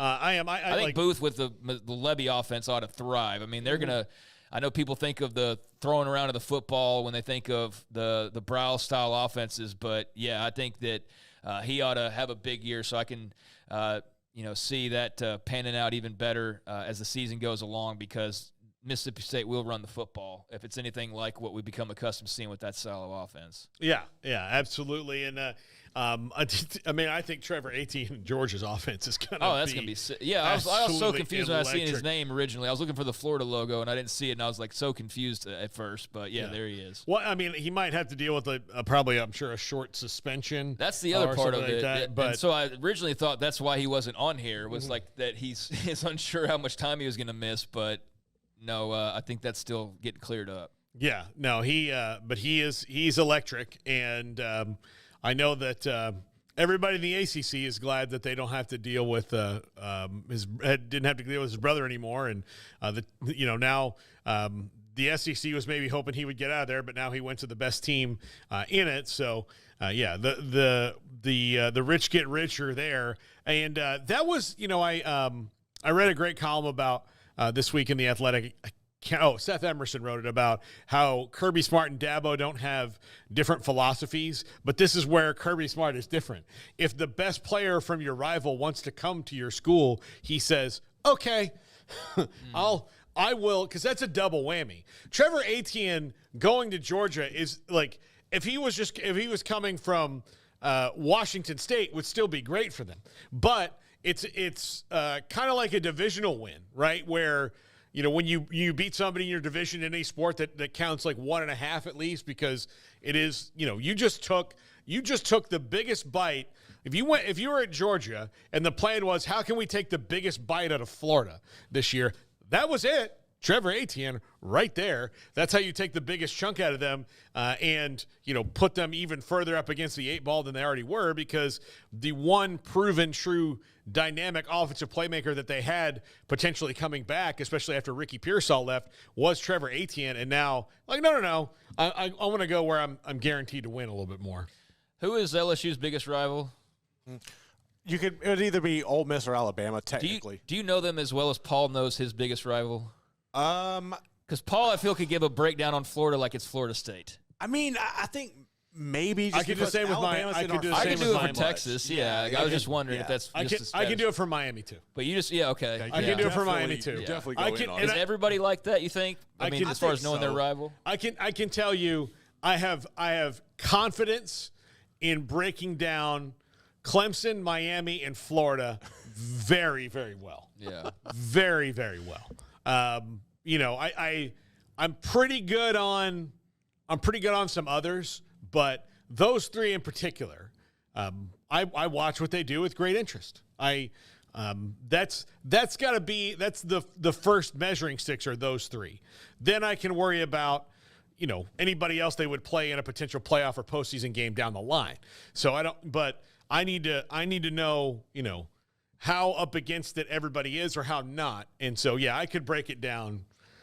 Plus, I'll say this. I know it's probably not like I've followed their history for so long, so I know all these things. It's just, Josh, I know that we're Big 12 focused a lot of time, but I'm very curious. And a lot of these guys, come and go and are kind of in the wheelhouse, so we can follow along. Miami dominates this list as well.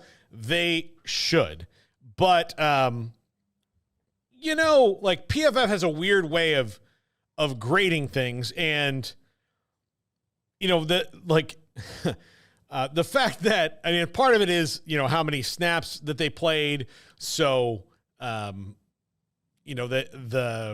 maybe they're not as big, but the depth that Miami has at wide receiver, all these guys should be higher than most of the people on the list.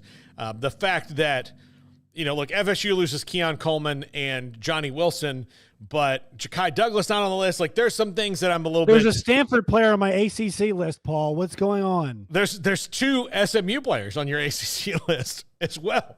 That's true. Actually, you're right. It is wild times, but I'll tell you, I would tell you right now, if I had to pick, the best receiver returning in the ACC is Xavier Restrepo. He's a first down if you can get it to him. His problem's always been quarterback, and with the 3 that they have, Jacoby George, who is fantastic, by the way, and now Sam Brown, they should be really, really good with Cam Ward. Like that should all play out pretty well. I think PFF will find themselves like walking into this one even better because Cam Ward's going to get these guys the ball better than any of the, barely alive quarterbacks they've had over their careers have. Yeah. You're telling me that a team coached by Mario Cristobal should be good? I don't know. It should be. Well, no, but this is totally correct. Like, Restrepo is a guy that, completely hamstrung by the carouseling of the quarterbacks at Miami. I look at this list like this conference is not especially deep at the wide receiver position. You're used to Pitt having some good guys. Carolina's had some really good ones come through recently. Obviously, Florida State, right? Did Clemson lose anybody off of last year's? I'm trying to think. Bo Collins went to Notre Dame, and they weren't really good at that position anyway. That's right. That's where that like the kind of the rubber met the road. Last year they refused to go to the portal and get anybody can get any separation. I forgot about that. Yeah, that plan worked out so well for them. They decided to run it back. They run it back. Dabo. Also, I want to shout out one guy that's on this. The graphics up. Sorry, I on our screen. All I see is us. Is the graphic on the screen? Yes, everybody it is. Can see it. Yeah. So the one guy I want to highlight is Eric Iomanor. I think that's how you say it. Yeah. Just giving the best corner in the country, Travis Hunter, the business last year. Could not cover him. Ball skills were good from Travis Hunter. He could not cover him. Just a really good athlete. And really, the thing about that was, all right, you got a guy that's draped all over. You can let it bother you, or you can just be like, you know what? I'm going to use my size. You throw it in my direction. I'm going to create enough of an angle. You get it around me. I'm going to go in and grab it. And that's a guy that this year, if Stanford's got anything, worthwhile in terms of a quarterback, he's a guy who can take a big jump. And then I want to see at Virginia Tech what my guy Jalen Lane does, because this passing attack, it's lost a bunch of quarterbacks. And that's a team, though, that in terms of returning production and what we're thinking about that offense, they should be really, really good, especially on the ground. But if you're going to be good on the ground, that's probably going to open things up for one or two guys to have a big season through the air. So I think Jalen Lane's got a good chance to have a big season. And look, a lot of people are banking on Virginia Tech having a big season. If they do, he's going to be a massive reason why. So Miami, I'll believe it when I see it. Mm-hmm. They're certainly loaded in those positions and certainly have a quarterback who can help them. Virginia Tech, they've got a guy I think really does help them a lot in that area. And then also in terms of an individual performance, one that sticks out that I think about from last year, not being somebody who watched ACC football every week, definitely Iomanor is that for me.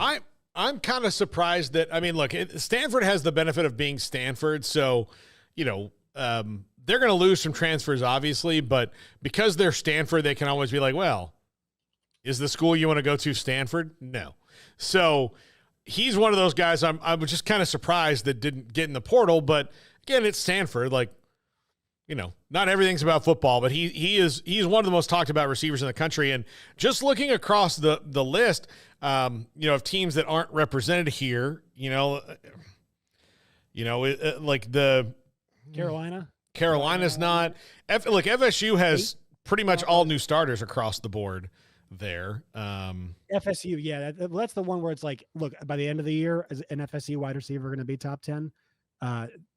Or top 5 or more than one, probably, right? Yeah, but when you lose the guys they lost, come on. But Kobe Paysour at North Carolina is the most recognizable name they have coming back there. So I don't know. And Max Johnson is going to be the starting quarterback. So we don't know how that's going to go at UNC. I can tell you how it's going to go. Not well. I forgot he is there. I totally forgot Max Johnson is there. Also, Wake Forest will probably end up having a guy. Oh, Donovan Green for them is back after I think he might have been injured last year. I mean, It feels like Wake Forest always pulls out a receiver or two, whether it was Sage Surratt, who had it a couple years ago, was really, really good. They had another guy. Greg Dortch was really, really good. So Donovan Green's a guy to watch from Wake. Yeah, absolutely. So this list is not maybe as fervent as the Big Ten list or what that will be, but and also kind of shows you. Look, this is the state of the ACC right now, where when we did the Big 12 list a couple days ago, that one it's full. The Big 12 has a lot of guys. The SEC has a lot of guys. The Big 10 will have a lot. The ACC is in a very weird transitional period right now, and the two best teams in it, Clemson and Florida State, year over year, don't have anybody on this list. Clemson desperately wants to get somebody on this list. By choice has nobody on this list. Yeah. I mean, they did you hear him say that all of our players are better than every player in the transfer portal? Yeah, I watched them last year. It's not true. Especially not true. Your recruits are fantastic. He's going to keep recruiting at a high level. They're going to keep winning. But the problem is that when you lose Bo Collins, and then look, here's the other one. The one I used in the video I did about him was Andrew Makuba, who's not a receiver, but he was the best defensive back in the ACC last year, and now he's in the SEC playing for Texas. You don't just go. Yeah. What about the Goldman Sachs kid that was kicking for him last year? Yeah, I mean, yeah, exactly. You can't. You want to go in the transfer portal and get a kicker? Yeah. Would have won for the Big 12. By the way, question: Was it Tataroa? Was he the number one? He was. Yes, he was number one. Right, Garrett. I was not here for Big 12. He was not here. Let me see. I might still have that graphic, but yeah, he was. He was up there. I had to think he's number one. Yeah, but I think he was number one. Yeah, but then there were some other guys that not on the list at all, and maybe it's because they didn't have enough snaps. But it was Isaiah Bond wasn't on the SEC one, and I was that made no sense to me. It made no sense at all. How they left off Isaiah Bond, and I would assume he played at least 250 snaps last year, but. Maybe I'm wrong. Maybe that's why they left him off. So, Pro Football Focus, highest graded returning SEC wide receivers. Now, number one, this is a no-doubter. No. In fact, I think he's only got the score that he has that's lower than I thought it would be because he's not over 6 feet tall. I would think that's fair. I think would that's agree with probably why. But Luther Burden is a game changer. And I promise you, I would be willing to bet of the top 10 tampered with players, he was up there. Yeah, him, Evan Stewart, you would have been going after him. Yeah, those guys. I promise you, the friend of the coach or whoever was just hey, I know that you guys had a great season in Columbia, but where's great? Texas, or whatever. I'm not specifically making accusations there. I'm just saying. Texas likes to go and get receivers. But, they do. We don't I honestly would not be surprised. If he was maybe the top one because of all the different things that he does and the versatility he brings to an offense. I wouldn't be surprised if my school did it. They've kind of been accused of that. Yeah, they got a track record. So I don't think there's a lot of the power schools that don't. There can be coaches that say that I don't do that. You got somebody doing it. But nobody's going out there and saying that we don't do that at all because you have no idea, especially if one of these works out for you and you'll be like, how did you get that guy? Mm-hmm. And you'll be like, don't worry about it. Yeah. You don't need to know. You don't need to know. You don't need to know. The less you know, the better. He's here. Nobody's going to say anything about it. It just is what it is. But, there's a guy on the staff who I promise you does not have the qualms about that. No. At all. Which is why you don't hear a lot of people being directly called out. Which is why when the Utah State thing happened, not Utah State, Southern Utah happened, and their coach got hit for tampering, I was like, well. Really? I mean, come on. Yeah. But Luther Burden, I would promise you, was tampered with. Like Jordan Addison was tampered Yeah. with. Yes. Absolutely. But he's number one. No doubt about that. Trey Harris at number 2. Okay. Like I can kind of buy that. That team, is going to put up a lot of points. He's got good measurables. CJ Daniels had a great year where he was a year ago, and now Liberty. comes into LSU at Liberty. But then I kind of get lost in the fog here with the rest of them. Yeah, when I'm looking at this, well, for me, first thing I noticed was where's Kyron Lacey? Like you would think if an LSU receiver would be put on this list, it would be Kyron Lacey who's going to be there.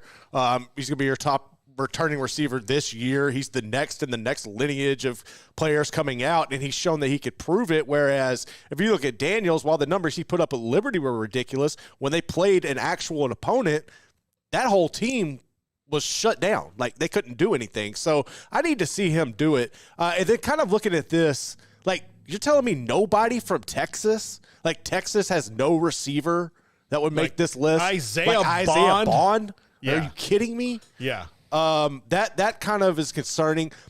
For Andrew Anthony to be on here at Oklahoma, I'm pretty sure there's another receiver at Oklahoma that's better than that. Yeah, I have a lot of questions about once you get past, honestly, Harris. Once you get past there, I have some questions. Like Eugene Wilson, okay, Florida.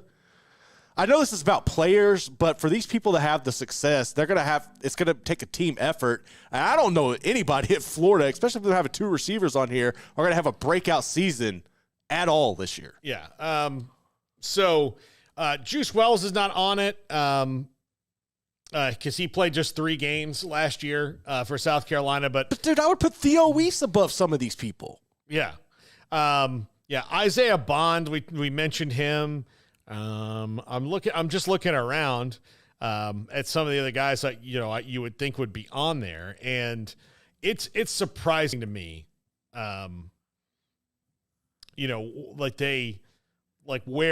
they went on this, and look, Jabray Barber had a great year last year before he transferred in to A&M, and that's great, but. Also, A&M's got a couple good wide receivers that are coming back, you know. If I could tell you anything about Jared Brown and Trent Hudson and Gage Lavardian, like I really can't. I know them, but I would not put them over the list. And Elijah Badger transfers into Florida from Arizona State. And so we'll see. The last transfer worked out well for them in Ricky Pearsall.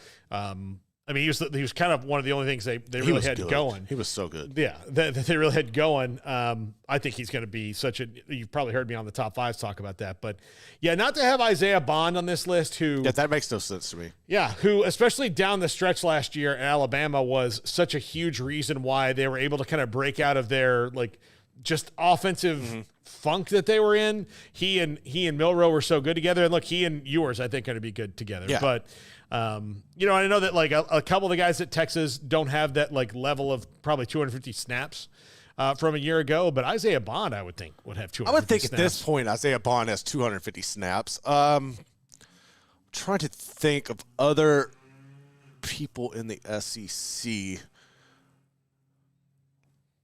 Arkansas doesn't really have a breakout receiver. Let's see. Yeah. Auburn doesn't. Georgia's got a couple guys who I'm curious about for sure.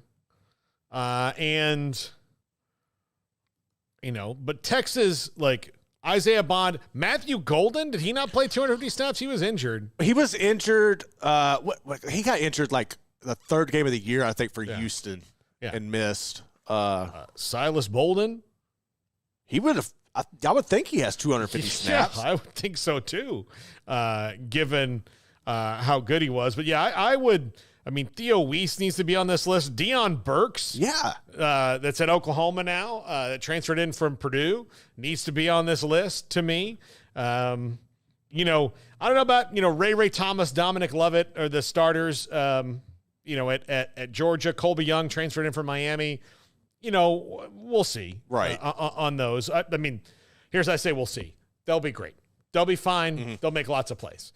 last year Georgia just had some guys that caught most of the passes that maybe overshadowed them. Like when you've got if Ladd McConkey's playing in a game, he's going to catch 11 passes.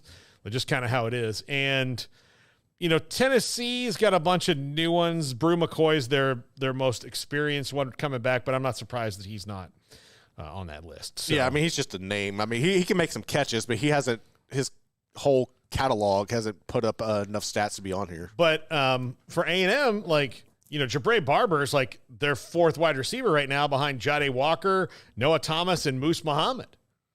Yeah, I mean, Moose, that's what – I mean, they're probably hurt overall by their really stupid offense that they had. Probably hurt over that. That's the whole reason Stewart left. Evan Stewart's because of that offense. Yeah. So, yeah, it's just weird to me to see, and again, I would put Moose Muhammad on this list over Jabre Barber. Personally, not to say that he doesn't belong on the list, but it is surprising to me to see, how they grade him and where they put these guys. And, maybe those guys didn't have the snaps that I'm thinking of, but even then, Isaiah Bond not being on the list. He's got to be on it. Yeah. But I don't know. We'll see. Yeah. He is such a difference maker last year for Alabama, and it took them a minute to kind of get out of their own way. But once they did, they did. And, everybody, we kept thinking there's going to be another shoot-a drop after that Texas game, and they just fought. They didn't lose until the end. Nope. I mean, they didn't lose until the end. They just kept going and going and going and figuring it out, and almost won one for Saban on the way out the door. So, and Isaiah Bond was a huge part of that. To not, let me look back. Let me look at here's the other thing. I know that they're full of transfers, but there's probably one on their roster too that I would think might belong. No, not yet. They're pretty new at that position, or guys stepping up. So, yeah. So no, I think it's probably right for them not to have one on the list for the first time in God knows how long that they would have been on this list, because that's been wide receiver for a minute. This is 365 Sports. Cars priced right, day and night. Average your car in Texas. Trucks built for you, red, white, and blue. Average your car in Texas. Cars that zoom with lots of room. Average your car in Texas. Count on us, a dealer to trust. Average your car in Waco, Texas. Established in 2007 and independently owned, Alliance Bank Central Texas is committed to helping families and businesses meet their financial goals. From their tellers to their board of directors, they know the importance of superior service and competitive products. Customers have confidence knowing that their financial needs are in good hands. It's your bank, Alliance Bank Central Texas, with 2 Waco locations, 4721 Bosque Boulevard and 191 Archway Drive on Highway 84, and at AllianceBankTexas.com. Member FDIC and equal housing lender. Developed by Startup Waco, a nonprofit organization, GXG is a program designed to support the entrepreneurial development of Baylor University student athletes through NIL activations. The program helps student athletes maximize their platforms and offers a comprehensive support system for them to create and grow new businesses that not only benefit themselves, but also uplift the local economy. Fans who wish to support student athletes can donate to GXG via the GXG NIL Fund, BaylorBears.com/GXG. Contributions to support NIL activations through GXG can be made at BaylorBears.com/GXG. For more information, follow at GXG_GreenXGold on social media and visit the official website www.gxg.startupwaco.com. GXG, empowering student athlete entrepreneurship and uplifting the local economy through NIL activations. Riverbend Liquor and Wine now has 2 locations to serve you. The original on Lakeshore Drive in North 19th Street and the brand new spot in downtown Waco at 600 Franklin Avenue. If you're looking for the best in craft beers or local Texas bourbons, then the original is the place to be. And for the latest trends and online phenomenons, head downtown to the Franklin location. Either way, you're going to get the same great variety, customer service, and speedy experience. Check out both locations on their Facebook and Instagram pages. Riverbend Liquor and Wine, Lakeshore Drive in North 19th Street, and now downtown on Franklin Avenue. This is 365 Sports. The 4 o'clock hour is sponsored by Boozer's Jewelers, the wedding ring store, specializing in custom jewelry and repair, all in-house. Now here's Paul Catalina. This is from On3.com's Jesse Simonton. And he has, we'll do the ACC first and we'll do the SEC. He has this broken off into tiers that he has the over-under win totals for each team in the league. Now, he says too high at 4.5, 5.5, 5.5, and 4.5 for Boston College, Pitt, Georgia Tech, and Virginia Tech. At just right, 9.5, 9.5 at Clemson, 8.5 at Louisville, 7.5 at North Carolina, 3.5 Stanford, 8.5 Virginia Tech, 6.5 Cal, 6.5 Duke, 9.5 Miami. Don't worry about it, Garrett, if you can't get it up there. 7.5 SMU, 7.5 Syracuse, 4.5 Wake, and too low, NC State and Florida State at 8.5 and 9.5, respectfully. Trey, your thoughts on those? I'm not going to lie and tell you that I know the inner workings of the ACC right now. I will say this, though, that Clemson is going to get their asses kicked their first game of the season playing Georgia in Atlanta. And I just don't have a ton of faith that Dabo understands how to properly lead a college football program in the NIL era. Yes, he does return his quarterback, but there was a big question mark with regards to the weapons surrounding Cade Klubnik last year. And offensive line play, even going back to their championship-winning teams, was always mediocre at best or maybe slightly above average. It wasn't elite, though. That is bad now, and while the defense still does bring a lot to the table, I just think that offensively they are so lacking, it's going to cost them at least 3 games this year, if not 4. I have them as an 8 or 9 win football team, so I guess technically that 9.5 is the right on number, but I think they do fall short of that. Yeah. Oh, there we go. So you can see it now. Damn these computers, robots in these modern times. Yeah. I'll be the one in the Terminator, like living underground in a shipping container, rallying people to fight against the robots. I will definitely be that guy. I think the 2 high ones, I don't think he's fair on Georgia Tech. I think Georgia Tech will beat that. I don't really know about Pitt. We'll see. They got Eli Holstein's quarterback now, and he was highly recruited to Alabama, and he's there. Virginia and BC, that's probably about right, given the status of the rosters. Clemson's probably about right. Louisville, I might say a little bit under that, just because we don't know if Tyler Shuck can be healthy and what the quarterback depth is there. North Carolina, it's all on Max Johnson, to stay healthy and lead that team. Oh, Max Johnson, not Mac Browns. Okay, gotcha. Yeah. But Stanford 3.5. Yeah, we don't know what's going on there. It's going to be tough. That's never going to feel right, Stanford in the ACC. I might take Virginia Tech at 9 games. I really might. That would be a good one. They're on the upswing. And the rest, Miami 9.5 is right about right for them. They could very well exceed that given the roster they have. But like we talked about earlier, Mario Cristobal, has to get out of his own way. I'm taking the under on that one. I don't know about Duke either. I think that Malik Murphy is the quarterback there now. I know people are high on him coming out of Austin. It was more of a mixed bag than a lot of people realize if you watch the entirety of those games. Steve Sarkisian had a really good opening script for him. When he was having to do more thinking and improvising on his own, it was a major struggle. So there's probably going to be a pretty big struggle for year 1 for him as a starter in Durham. Yeah.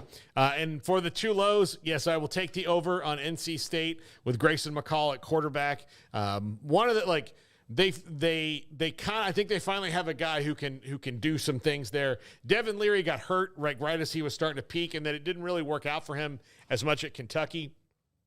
And I think Florida State's going to win 10 games. I don't think that they're going to win 13 again, but I do think they're going to win 10. Man, they lose a lot on both sides of the ball, especially on offense. DJ Uiagalelei, wait, he's not the quarterback there. Who is their quarterback? Okay, he is their quarterback. He showed some nice things at Oregon State last year, but I'm still a little bit suspicious of him. I think they fall below that 9.5. Yeah, I think their schedule sets up well that they can beat it and go over. But I'm not saying they're not going 13-0 again. And look, if they do, then God bless America. But I do think there's going to be some trip-ups in there. It's really hard to go undefeated in any season, and it's about to be harder even now. So them going 13-0 last year and going through the regular season and win the ACC like they did, I still think they're probably the favorite to win the ACC.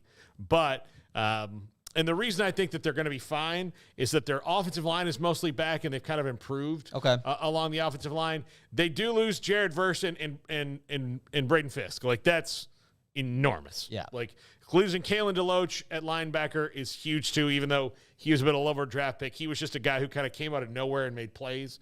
But their secondary is mostly intact. I mean, they lost their corners, but they had guys that played a lot. Right. So they had depth on defense. Their scheme on defense is lethal. They've brought in Marvin Jones Jr. They've got guys. I think they'll exceed it. I don't think they're going to, again, 11-1, great. 12-0, great.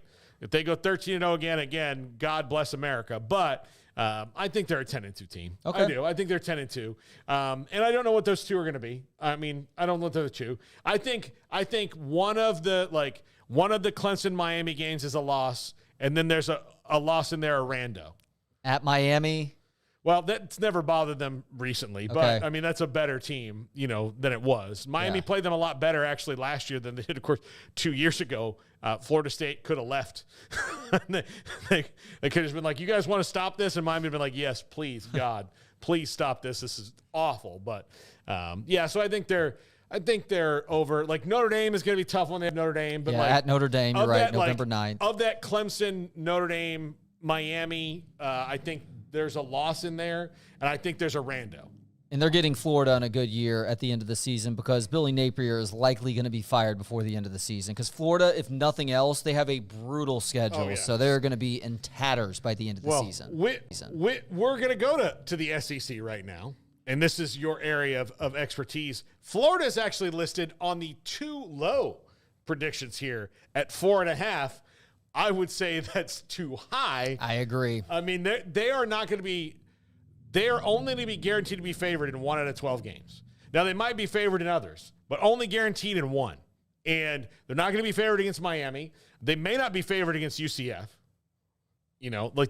There's high likelihood that, they may not be at that point in the season. Now, look, there's a lot of people who are high on what they brought in on offense with Elijah Badger to go with Eugene Wilson, both really good weapons. And DJ Lagway's waiting in the wings, and maybe he can be a guy who can contribute to them. They're high on Graham Mertz because he didn't throw a lot of picks last year, but they won 5 games. They won 5 games a year ago. They won 6 the year before. They won 11 games in 2 years. They're 11-13 in 2 years. And things have gotten pretty ugly behind 11-14 in 2 years. And things have gotten pretty ugly behind the scenes for Napier with some of the alum, too. They are not happy with him. There was a call for change this offseason. It didn't happen just yet. So, look, maybe that serves as a rallying cry. But, again, their schedule is rough. They get Samford game 2 after they play Miami. A&M at home. A&M is in a bit of a rebuild right now.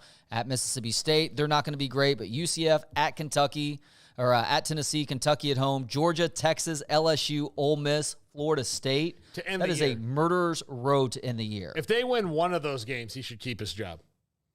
Maybe. I mean, honestly, in the middle of that, they just pull off a win and say beat Ole Miss or something. All right, there you go. You get 1 more year. I don't have a good sense for LSU, so maybe that's a more winnable game than I realize right now, but I mean, LSU, when you bring in Blake Baker to be your defensive coordinator, you got some pieces to work with. They've got to shore up their secondary. They didn't really do that well last year through the portal, and they've addressed it some this year. And up front, you're really going to have to rely on your defensive line, which they've lost some talent there. And then offense, man, like you're bringing in a new receiver with C.J. Daniels coming in from Liberty. You know what you got in Kyron Lacey, but Garrett Nussmeier is going to have to learn this offense. I mean, he's done a good job learning the offense, but now he's going to have to take it to a level where you're backing up a Heisman Trophy winner. You know, so I don't know. I think there's going to be a learning curve there, but that's one that they could probably win. Yeah. I love what you guys did in going and getting Bo Davis from Texas. Of course, Bo Davis is an LSU guy originally. He is one of the top defensive line coaches in the country and an excellent recruiter as well. That has already paid dividends for you guys. Bo Davis is the one, like, I credit him with the rebirth of the program. At Texas, he's big part of it. He's the one. Not to mention, I mean, like, you know, Byron Murphy, Javondre Sweat, notwithstanding, like that part of it that's where Texas got its true groove back, because they never stopped having guys that were studs on at the skill positions. They never stopped having those good players. Now those players were not as highlighted and didn't get as good because they got beaten up because they didn't have good linemen up front. But certainly, like that's where Texas, like if you look at the 05 team and how deep they were on the lines, that's why, like, that's what allowed Vince Young to completely flourish, was that, you know, he only had to worry about like one guy hitting him at a time, and he was so much bigger and faster that it wasn't like, I just have to get by one guy, not three. And they've done that again. But I do think that the culture reset happened because of Bo Davis. Because of what happened after the Iowa State game? Because of the Yeah. He said everything that needed to be said, and he was the guy that he was the proper messenger. Steve Sarkisian was he's the overlord of that, obviously. He's the guy who's seeing it over, but that was not the button that he had. And that's fine. But like Bo Davis, it shouldn't be, by the way. Exactly. You want your strength and conditioning coach headbutting helmeted players. You don't want your head coach doing that. Now, that wasn't a headbutt of a helmeted player, but he ripped into them. But Bo Davis, like getting on that bus and like telling people, like basically the first time I think it'd been probably said in the way that the players needed to hear it, because there was this 2005 is the best and worst thing that ever happened to Texas, right? Because they proved that they could win in the modern era. And then it created this generations of entitled players that they were getting in there that had done nothing that the guys who built that did. You know, so I don't totally agree with that, because they still remained good through the Colt McCoy era. If anything, Mac Brown hamstrung the program. He did become a bit of a fat cat and too reliant on the recruiting services. But what screwed them more than anything was losing Colt McCoy in that national championship game in early 2010, because he saw what Alabama did to win that game, and he said, you know what? Despite the fact that we've been recruiting on offense to cater to the spread offense, which we think has taken over college football and will continue to do so, which he was right about at the time, we're actually going to shift gears and we're going to turn into a power running team. It screwed the entire roster, but it especially screwed Garrett Gilbert, who had spent the last 8 years of his football career going back to Pee Wee football, throwing from the spread and playing from shotgun. All of a sudden, he's expected to go under center to go along with the fact that they got lazy with their recruiting. And unfortunately, it turned into very much a mixed bag. And then more than a decade before they could finally start to get things back on track, or what feels like back on track right now. They were good, again, because the 2005 allowed them to recruit to that level. Yeah. So they were able to do what they could, and they could do that. But once Colt McCoy walked out the door, and those guys walked out the door, the vestiges of the 2005 team, the guys who spilled their blood and guts to win it, they're all gone. And it was all these people who are like, well, I'm a Texas Longhorn. Like, dude, do you know what these guys, how they had to come together and build it and beat Oklahoma, when they're on the rise, and deal with the best Texas Tech teams ever, and like all these bullets that they warded off, and they did that not just because of Vince Young, because of all these guys, the Quan Cosbys and the Jordan Shipleys and all that. You mentioned Michael Huff earlier. There were a ton of dogs on those rosters in the early to mid 2000s. And those guys had no level of entitlement past what they earned. Well, to your point on the importance of line play, Texas is likely going to have a first-round offensive line draft pick in next year's draft with Kelvin Banks, right? He's been predicted to be so since he started as a true freshman in Austin. It'll be the first time in more than 20 years they'll have had a first-round offensive lineman or first-round draft pick as an offensive lineman since Mike Williams, going all the way back, I want to say to like 2002 or 2003, selected by the Buffalo Bills. In spite of that, they were still able to have those successes, not getting elite offensive line play. And it does feel like things are in a better place now because of Steve Sarkisian snagging Flood away from Nick Saban in Alabama. He is, we talk about it with Bo Davis on the defensive side of the ball. Flood has had a similar impact with that offensive line, and they finally starting to establish that depth now, too. Yeah. All right, let's go through the rest. He's got Arkansas 4.5 too high. I agree with that. I don't know what's going to happen there. I do like some of the moves that Arkansas has made, some of the guys they've gotten, but ultimately I just don't see it, man. I don't see it. I think they're going to be in the market for a coach next year. The SEC, in my opinion right now, the SEC jobs that are definitely going to be open are Florida and Arkansas.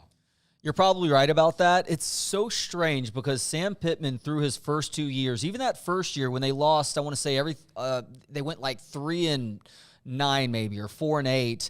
That team was fighting hard each and every game, and you finally started to see some results in year 2. So you thought last year would be that year where all of a sudden they spring onto the scene and the opposite happens. So now I'm with you. I do not have any faith that Sam Pittman is the guy in Fayetteville anymore, but we shall see. They do get Texas at Arkansas this year, so they get that game at home, and you obviously have the A&M game in Jerry World. I'm not sure what the rest of the schedule looks like, but Arkansas has tough sledding because this is a good conference this coming season. Yeah, absolutely. By the way, I have to get into a Twitter thing now. After I went in the break, somebody said something that I said on the show a couple days ago, which I totally didn't. So what? Now I have to realignment nerds. Realignment nerds said I said something that I didn't say, or nobody even said. When Brian Murphy said that there might be some teams from the Big 12 that would be interested in the ACC because of where they are located, but that was just like him. It's just talk. I mean, it wasn't anything like. Yeah, and he said, here's the thing. The guy said, I saw something from 365 Sports about UCF, Baylor, TCU, and Kansas may want to go to the ACC. Paul Catalina covered it yesterday, the day before. Absolutely not. I did not. I did nothing of the sort. Nothing of the sort. People have selective hearing. Nothing of the sort. And by the way, he wasn't talking about Mac Brown's junk either. He was talking about Max Johnson, the quarterback. Yeah. Well, that's another show for another day. Here he has in the Just Right category, Auburn 7.5, LSU at 9.5, Mizzou at 9.5, Tennessee at 9.5, A&M at 8.5, Bama at 9.5, Georgia at 10.5, Mississippi State at 4.5, OU at 7.5. I might tick them up a little bit if Jackson Arnold is as good as I think he's going to be, but I do think there's some growing pains there, and they've got a really tough schedule. And then Texas at 10.5. I think that's about where they need to live, and I think they'll probably there's a good chance they're 11-1. But I see them losing a rando. I think I see everybody losing a rando this year. I don't, Texas A&M at 8.5. Is that not high? That feels a little bit high, doesn't it? Yeah, I would say maybe 7.5 is about where they are. But but look, 7.5 because it's 8-4. Like that's their thing. But here's what I think. A&M is going to step forward by drawing back a little bit because Mike Elko will allow them to be who they are again. Anytime that they try to be they've since they joined the SEC, they have tried to be like flashy SEC. It's not who they are. Right. It's not who they are. This is they're still at their core guys who wear khaki. That's what they are. Be that. And you'll be their most successful times are when their teams are tough as nails. They've got a couple of stars that make big plays, but ultimately the team is just tough. The RC Slocum era teams were tough. They would fight you in the street. Jackie Sherrill. And even then it was a little flashier. Like RC Slocum got him back to the roots, right?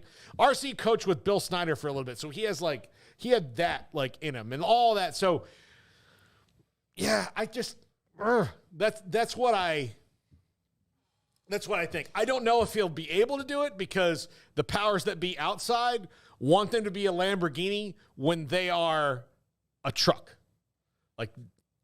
Be a truck. What do you think about Oklahoma at 7.5? I think that's a little too low. I like Jackson Arnold. I think he's going to do well. Okay. But again, the schedule's rough, and this is a new reality for them.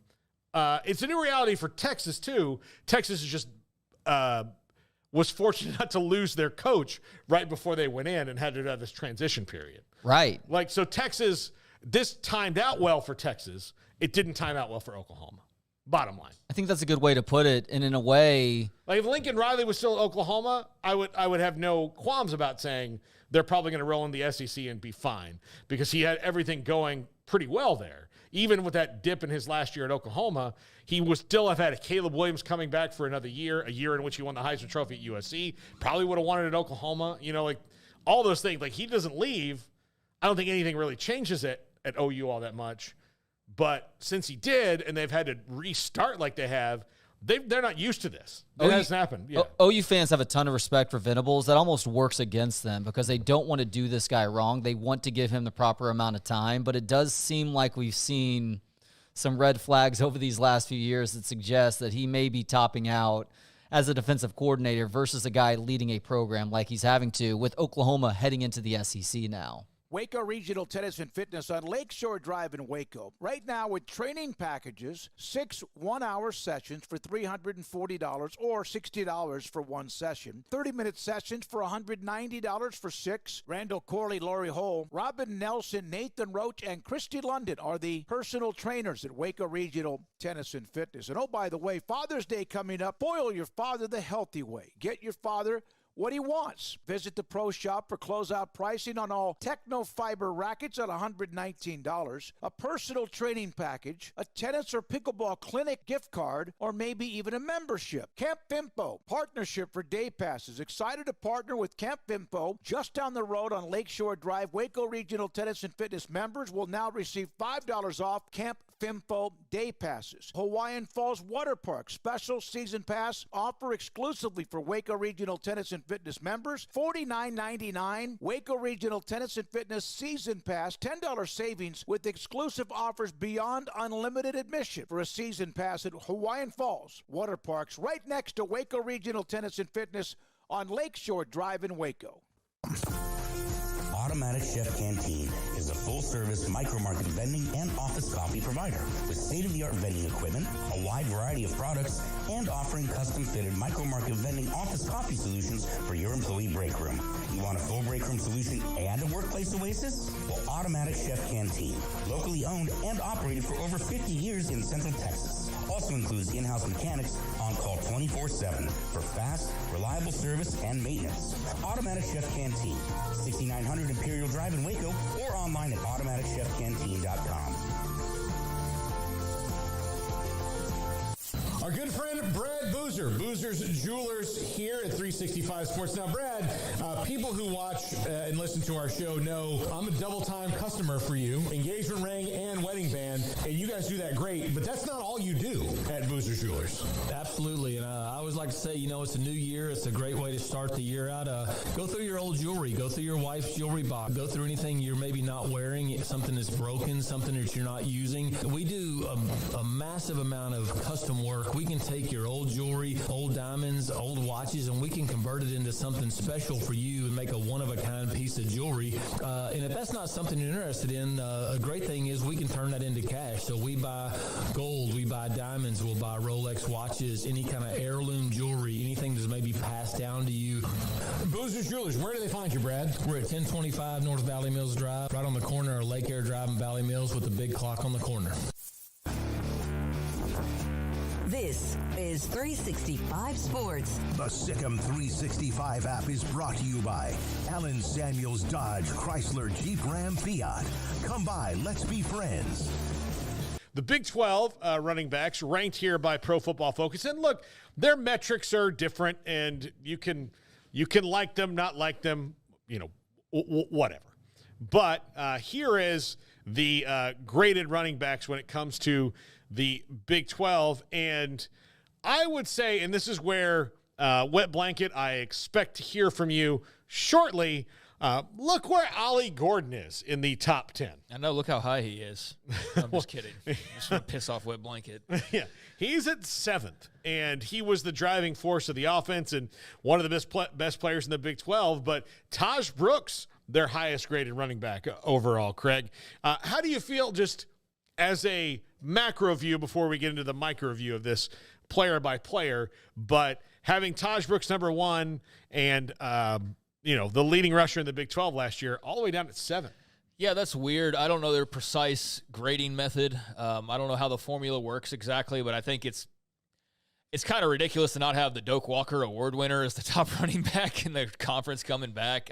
Now, granted, they're not saying he's not the best. They're saying that he was graded where he was graded. So, yeah, I don't know what all that takes into account that maybe knocked his score in comparison to others. I will say this about Ollie Gordon, though, is that he's got a lot more room to be better. Mm-hmm. I feel like there's times where he's got to keep a cooler head, right? You think about like the Texas game, for example, and just kind of lost his way a little bit. And I think that he needs to, definitely improve on just sort of blocking out the outside noise. I think that's a fair critique, especially for a player of his caliber. I know there's just being emotional, and that's part of what makes him great as well, is that emotion and riding with that. But I do think that's a balancing act, and I did feel like there was a couple times I watched him last year when things weren't going well, and it's like he's not throwing a fit, but he's kind of throwing a fit a little bit in a couple of ways on the sidelines and barking at guys. So I definitely think he's got room to improve, but no, I wouldn't have him as the 8th best running back in the Big 12 coming back. I don't see that. I understand there's some new additions there with Arizona in the mix, and they're the only one of the new schools that has somebody on this list. But I mean, even still, I'm not quite ready to put him all the way down at 8. But there's some really good players on here. I mean, I don't know if I'd have him behind DJ Giddens at this point, but DJ Giddens is going to probably be really, really good, and he's very solid. And so, and he'll be in a timeshare as well. He'll what? DJ Giddens with Dylan Edwards.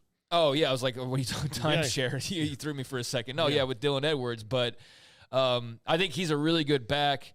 Devin Neal. I think we don't have to go through all these. I think Ollie Gordon's too low. The dude won the Doak Walker Award last year. He should not be the 8th best returning running back in the Big 12. I'll say that, yeah. But Taj Brooks at number 1, I can actually see that because he's as solid as it gets. I mean, the dude is, strong and quick and shifty, and he's got a lot of tools that you love. Him coming back for Texas Tech, I think, doesn't completely change the trajectory, but it does alter it in a very big way.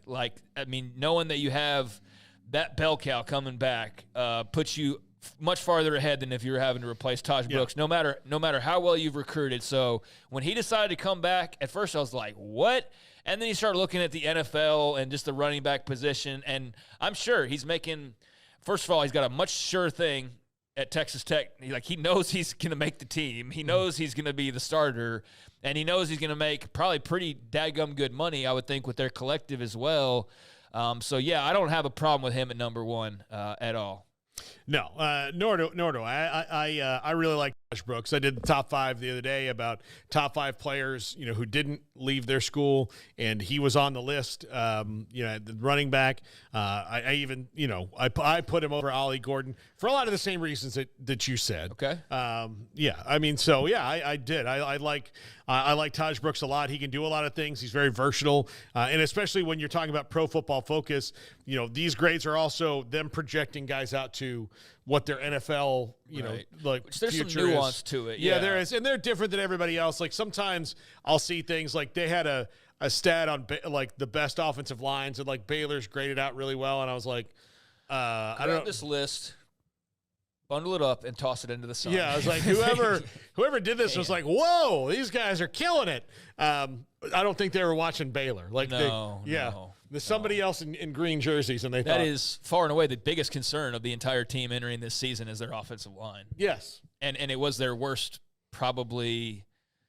Man, there's a lot of bad last. We don't need to delve into all that. No. But I mean, it was right there at the bottom of of their their biggest issues yet, top of their biggest issues. Yeah. I know Penny Boone had a lot of yards, and he was very sought after, and he's probably going to be really good in that offense, especially with R.J. Harvey there. But I would not have Devin Neal below him at all. I would not have Ollie Gordon or DJ Giddens below him, and I probably wouldn't have Abu Sama below him either. But, again, this is not my list. And Jaheim White, West Virginia. Love him. Yeah, he's great. And that's like C.J. Donaldson not even on this list. Yeah, that's so one of the ones I was thinking of, like, where's his name? Yeah, C.J. Gotta Donaldson. stay healthy, I guess. Not on the list. And but now you see there's, both UCF running backs are on there. Very easily both Kansas running backs could be on here. Now, granted, Dylan Edwards, most of his big plays were not rushing the ball last year. You mean? K-State, sorry. Dylan Edwards, most of his big plays weren't rushing the ball. It was catching flare passes from Shadur Sanders and turning them into big plays. But with Avery Johnson and those, like, that three-headed monster in Orlando and in Manhattan with the running quarterback and two running backs, I think it's going to be really, really interesting and fun to watch. No, I think that's going to be a really electric backfield. Avery Johnson, I'm so excited to see more of him. Like, we saw a lot, but we still felt like we're kind of scraping the surface because he's so young. Yeah, we got the Pop-Tarts Bowl was kind of our, all right, here you go. You're like, oh, geez, what can he turn into? Mm-hmm. But, yeah, with the duo of backs that he has, they ought to be pretty nasty, and that's why there's such high expectations for Kansas State, in part at least. But I'll tell you, okay, so K-State's backfield, granted, very electric, very good. UCF's backfield, with all of the changes they've made, they're going to be very good, I would expect, with KJ Jefferson rolling in as well as Penny Boone. West Virginia puts some damn respect on their name, brother. Yeah. They got Jaheim White. They got C.J. Donaldson. They got Garrett Green at quarterback. Yeah. Like, you want to talk about, they're going to be able to run the football. I mean, granted, I know their O-line, there's some turnover there, but West Virginia seems like one of those where they were much better than expected, at least from the outside looking in last year, and even from the inside looking in some cases, because I know there's West Virginia fans that still are pissed that Neil Brown's there. Even with the progress made last season, they're still not buying into it, and maybe they're right in the long run. Who knows? But they did have a nice year overall, and I think Garrett Green should only be better, and I think having C.J. Donaldson, if he can stay healthy, and then Jaheim White, like that's a pretty dang good unit as well. That should be right up there in the discussion when talking about running backfields and explosive backfields in the Big 12. So yeah, I like that there's some Jaheim White love there, even though maybe he's not as well known as Taj Brooks or an Ollie Gordon. Yeah, absolutely. But yeah, there are, let's see, there's a lot of teams not represented on this list. Arizona State's not on the list. Baylor's not on the list. Which Arizona State might have something to say. If they've got something, they probably have a running back. I guess the thing. Well, they've got Scatabo, and they've got, and then they've got the Alta McCaskill now as well. Yes, McCaskill. I was trying to think of. Yeah. So man, I'm telling you, like. Well, now he didn't. Alta McCaskill wouldn't have made the list because he didn't have 150 snaps last year. But as far as like a duo that could be pretty dang good, like Scatabo and McCaskill could actually be like pretty freaking salty. Honest, I need to look more into their offensive line and just the pieces around them. But that's an area where if you're trying to look at strengths for the Sun Devils potentially, that's one place that you would look. Yeah, Colorado's not on the list. Houston's not on the list. Clearly. No Baylor, which no Baylor.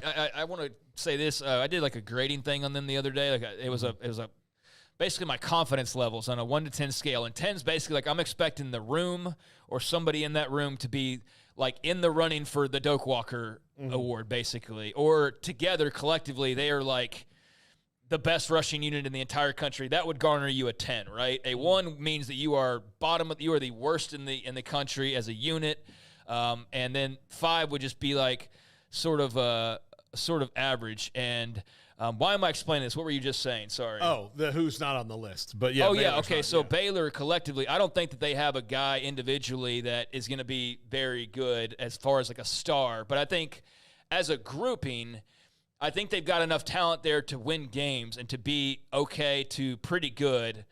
But yeah, the whole issue of the offensive line that's blocking for them that prevents me from taking that any further. But I do, as a group, I think that they've got what they need. But, yeah, certainly not a surprise to see them left off Although I think they could be better than expected at running back. Just not any star power there, though, for sure. No, TCU's got to replace Amani Bailey, so they're not on the list. Which, if you're looking at the returning players from last year, him and Jonathan Brooks are like the two that jump out right away. Gavin Sawchuk at Oklahoma, too. Like, as far as, like, the top running backs of, like, the top 15 or 20 in the league last year, those are three of the guys. So, yeah, that's the Amani Bailey one. That's a blow to TCU. Yeah.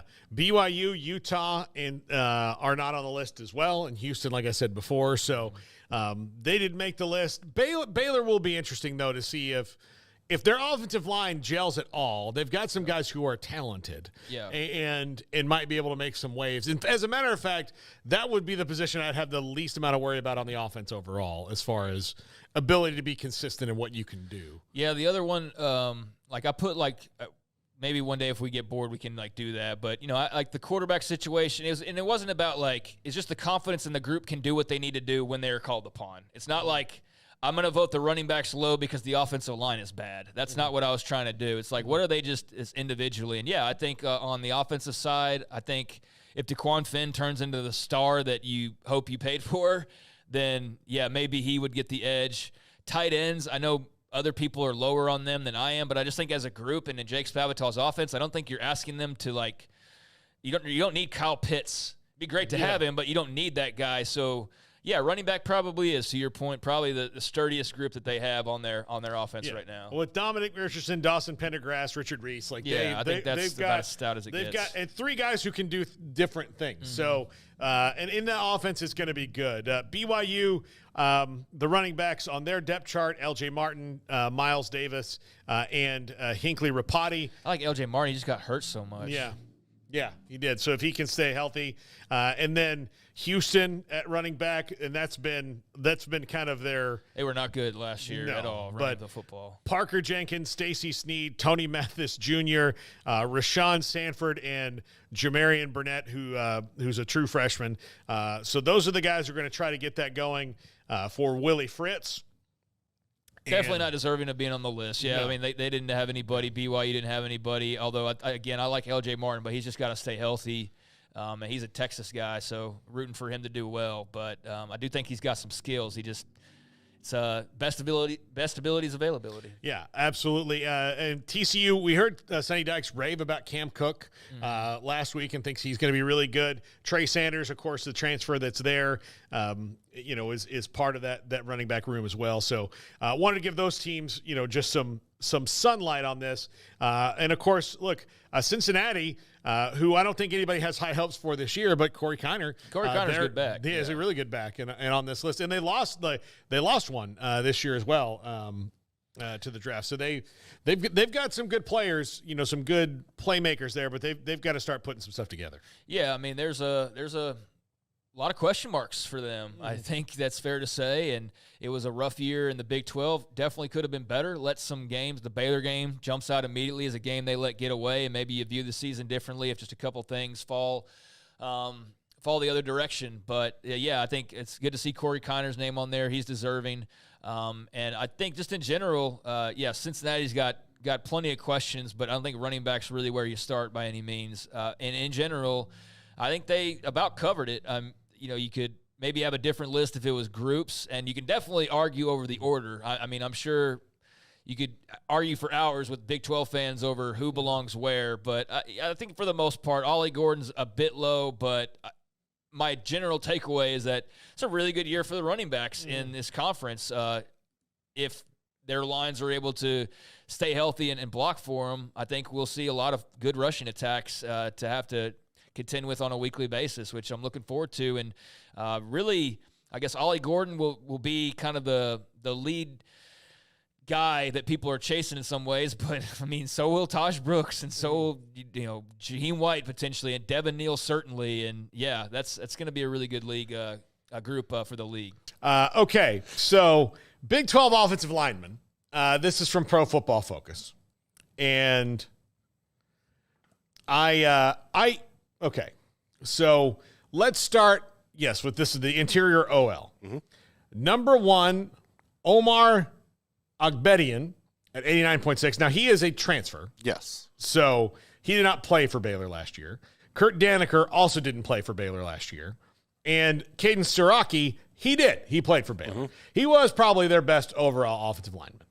Him or Ebiselli, I think he could make. Yeah, Ebiselli. So Ebiselli not on the list, though. No. On the other list either, I don't believe. Yeah, okay. So he's not on the list. But 3 guys. So Baylor's biggest problem, by far, like it's not even, I mean, like maybe defensive line can jump in on this, but their biggest problem is their big guys, like both sides of the ball. By a long shot, it's the biggest problem. And if this is to be believed, they might have solved their problems. But I just know how they've been reacting to offensive linemen in the portal post-spring, and I don't necessarily feel like they feel that way.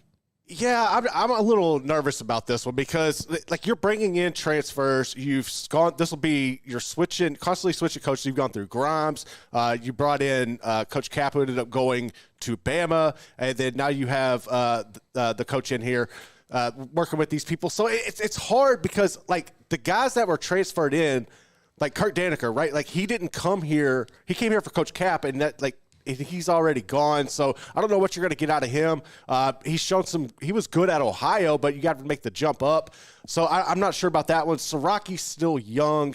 Ekbedian, the same thing. Like, he showed some promise. But, like, when I look at this list, my concern with this is all of the talk around the Big 12 coming into this season is Oklahoma State returning every one of their offensive linemen, them being upperclassmen, and the offensive line that's coming back from West Virginia. And I don't see any of them on here.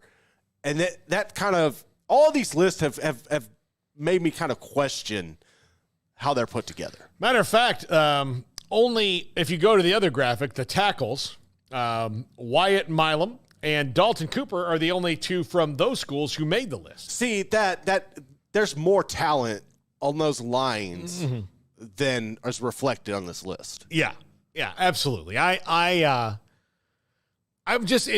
kind of jumped out at me that 4 of the 5 potential starters for Baylor. We don't know really who that. I mean, like, or the rotation. Kurt Daneker is going to start. Yeah.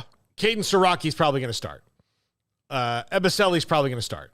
And then Barrington. I mean, Barrington's probably going to start too. Yeah, but it wouldn't terribly shock me to see him not start. Yeah, true.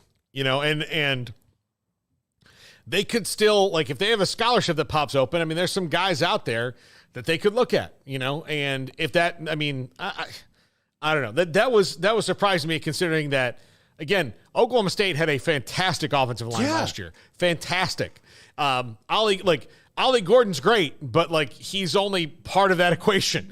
And you put those 2 things together, his absolutely superior talent with that offensive line, you know, and, you know, Texas Tech got a couple on here, 3 guys total, which, again, they have the 2 best running backs in the league, you know, there. You know, Kansas got some on, but even like Kansas State. Like, Kansas State always has road graders. Now, Kansas State, though, they lost Cooper Beebe, they lost KT Levison, they lost another guy. So, yeah, I can understand those guys not being on here, but, yeah, I'm super surprised. I'm super surprised on the way that they assessed that because, again, if I had to grade total offensive lines, West Virginia, Oklahoma State, Kansas, like, I mean, and in Kansas State, guys haven't played, so there's a lot of guys that wouldn't be on the list because that's how they grade it. Utah. There's nobody from Utah. Yeah, exactly.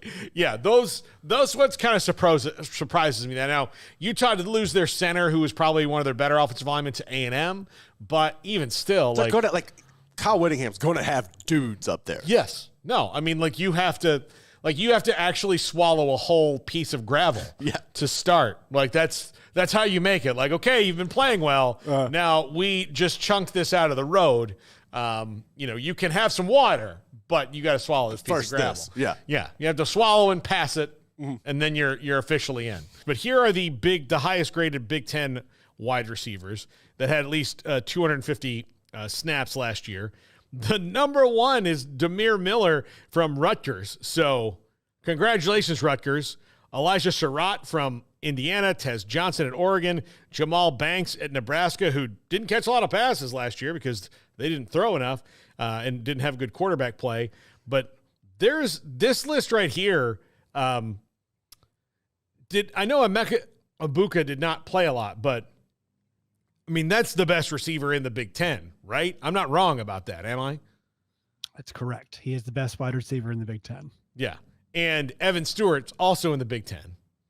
And also correct. Yes. No, look, I'm not knocking Tez Johnson at all. We've seen him. But a lot of these guys, this is a weird list here. Logan Loya, I do like there it. There are three Indiana receivers. And look, they were good at receiver last year too, but it's just we've got 3 Indiana, Rutgers, Minnesota, Wisconsin. Yeah. What? This was the one I'm like, what is this list? Right. You could have put an Iowa. This is a PFF has their own system type list. Yeah. Yes.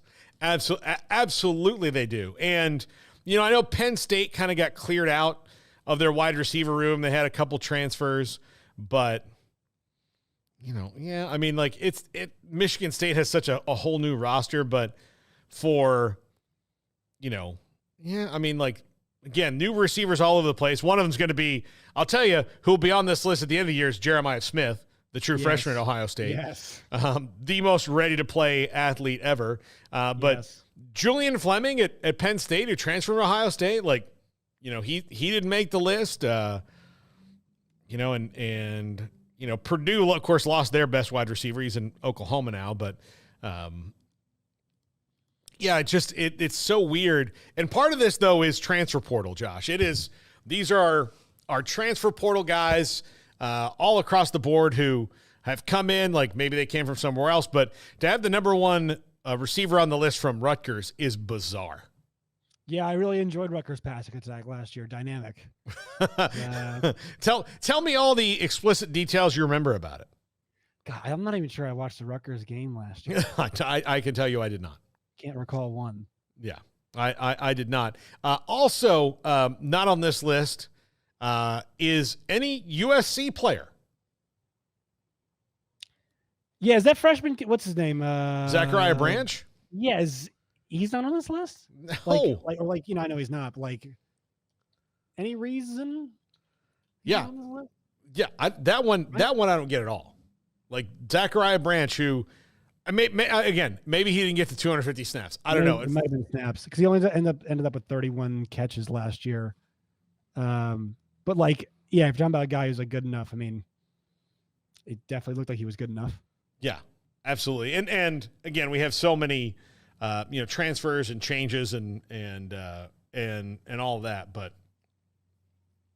yeah, I don't know. I mean, this one, I thought we'd have more time on this, but really, I think we've wound up more confused than anything. Well, I just didn't watch a lot of these guys play. There are a lot of them. These guys were on teams that won 5-6 games.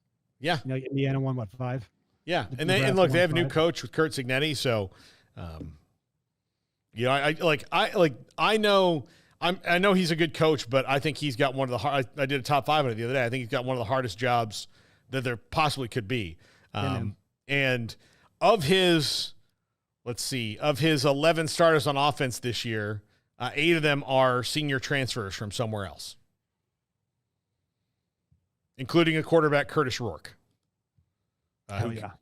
So who came in from Ohio? Yeah. So a lot of betting on Maction with Curtis Rourke for me. So I'm glad he's still in the fight. Good to see it. This is 365 Sports. Cars priced right, day and night. Average your car in Texas. Trucks built for you, red, white, and blue. Average your car in Texas. Cars that zoom with lots of room. Average your car in Texas. Count on us, a dealer to trust. Average your car in Waco, Texas. One size fits all. That may be all right for an adjustable belt or cheap sunglasses, but when it comes to your financial needs, no one wants a one-size-fits-all strategy. Ben Erlinson, your Edward Jones financial advisor, knows that his most important goals are yours. That's why he takes the time to understand your needs, knowing you. That's how Edward Jones makes sense of investing. Ben Erlinson, 100 North 6th Street in Waco, 254-759-8533. Edward Jones, member SIPC. Petty Clinic Men's Healthcare in Woodway is now proud to offer you men an exceptional weight management body sculpting product called semaglutide, also known as Ozempic or Wegovy. Semaglutide is an FDA-approved weight management medication. Once-a-week injections of this powerful medication offers an average body fat weight loss of 20% within the first year of treatment. In addition to body sculpting, semaglutide also normalizes blood sugars and has the clinical research proof of reducing blood pressure, cholesterol, stroke, and heart attack risk. If you're like most men and you have stubborn fat that will just not respond to typical diets and exercise, then help is finally here. Semaglutide, affordable, highly effective. Google search Petty Clinic Waco and reach out to the Petty Clinic team today for a free consultation with Dr. Petty to see if semaglutide is right for you. Go to pettycliniclowt.com.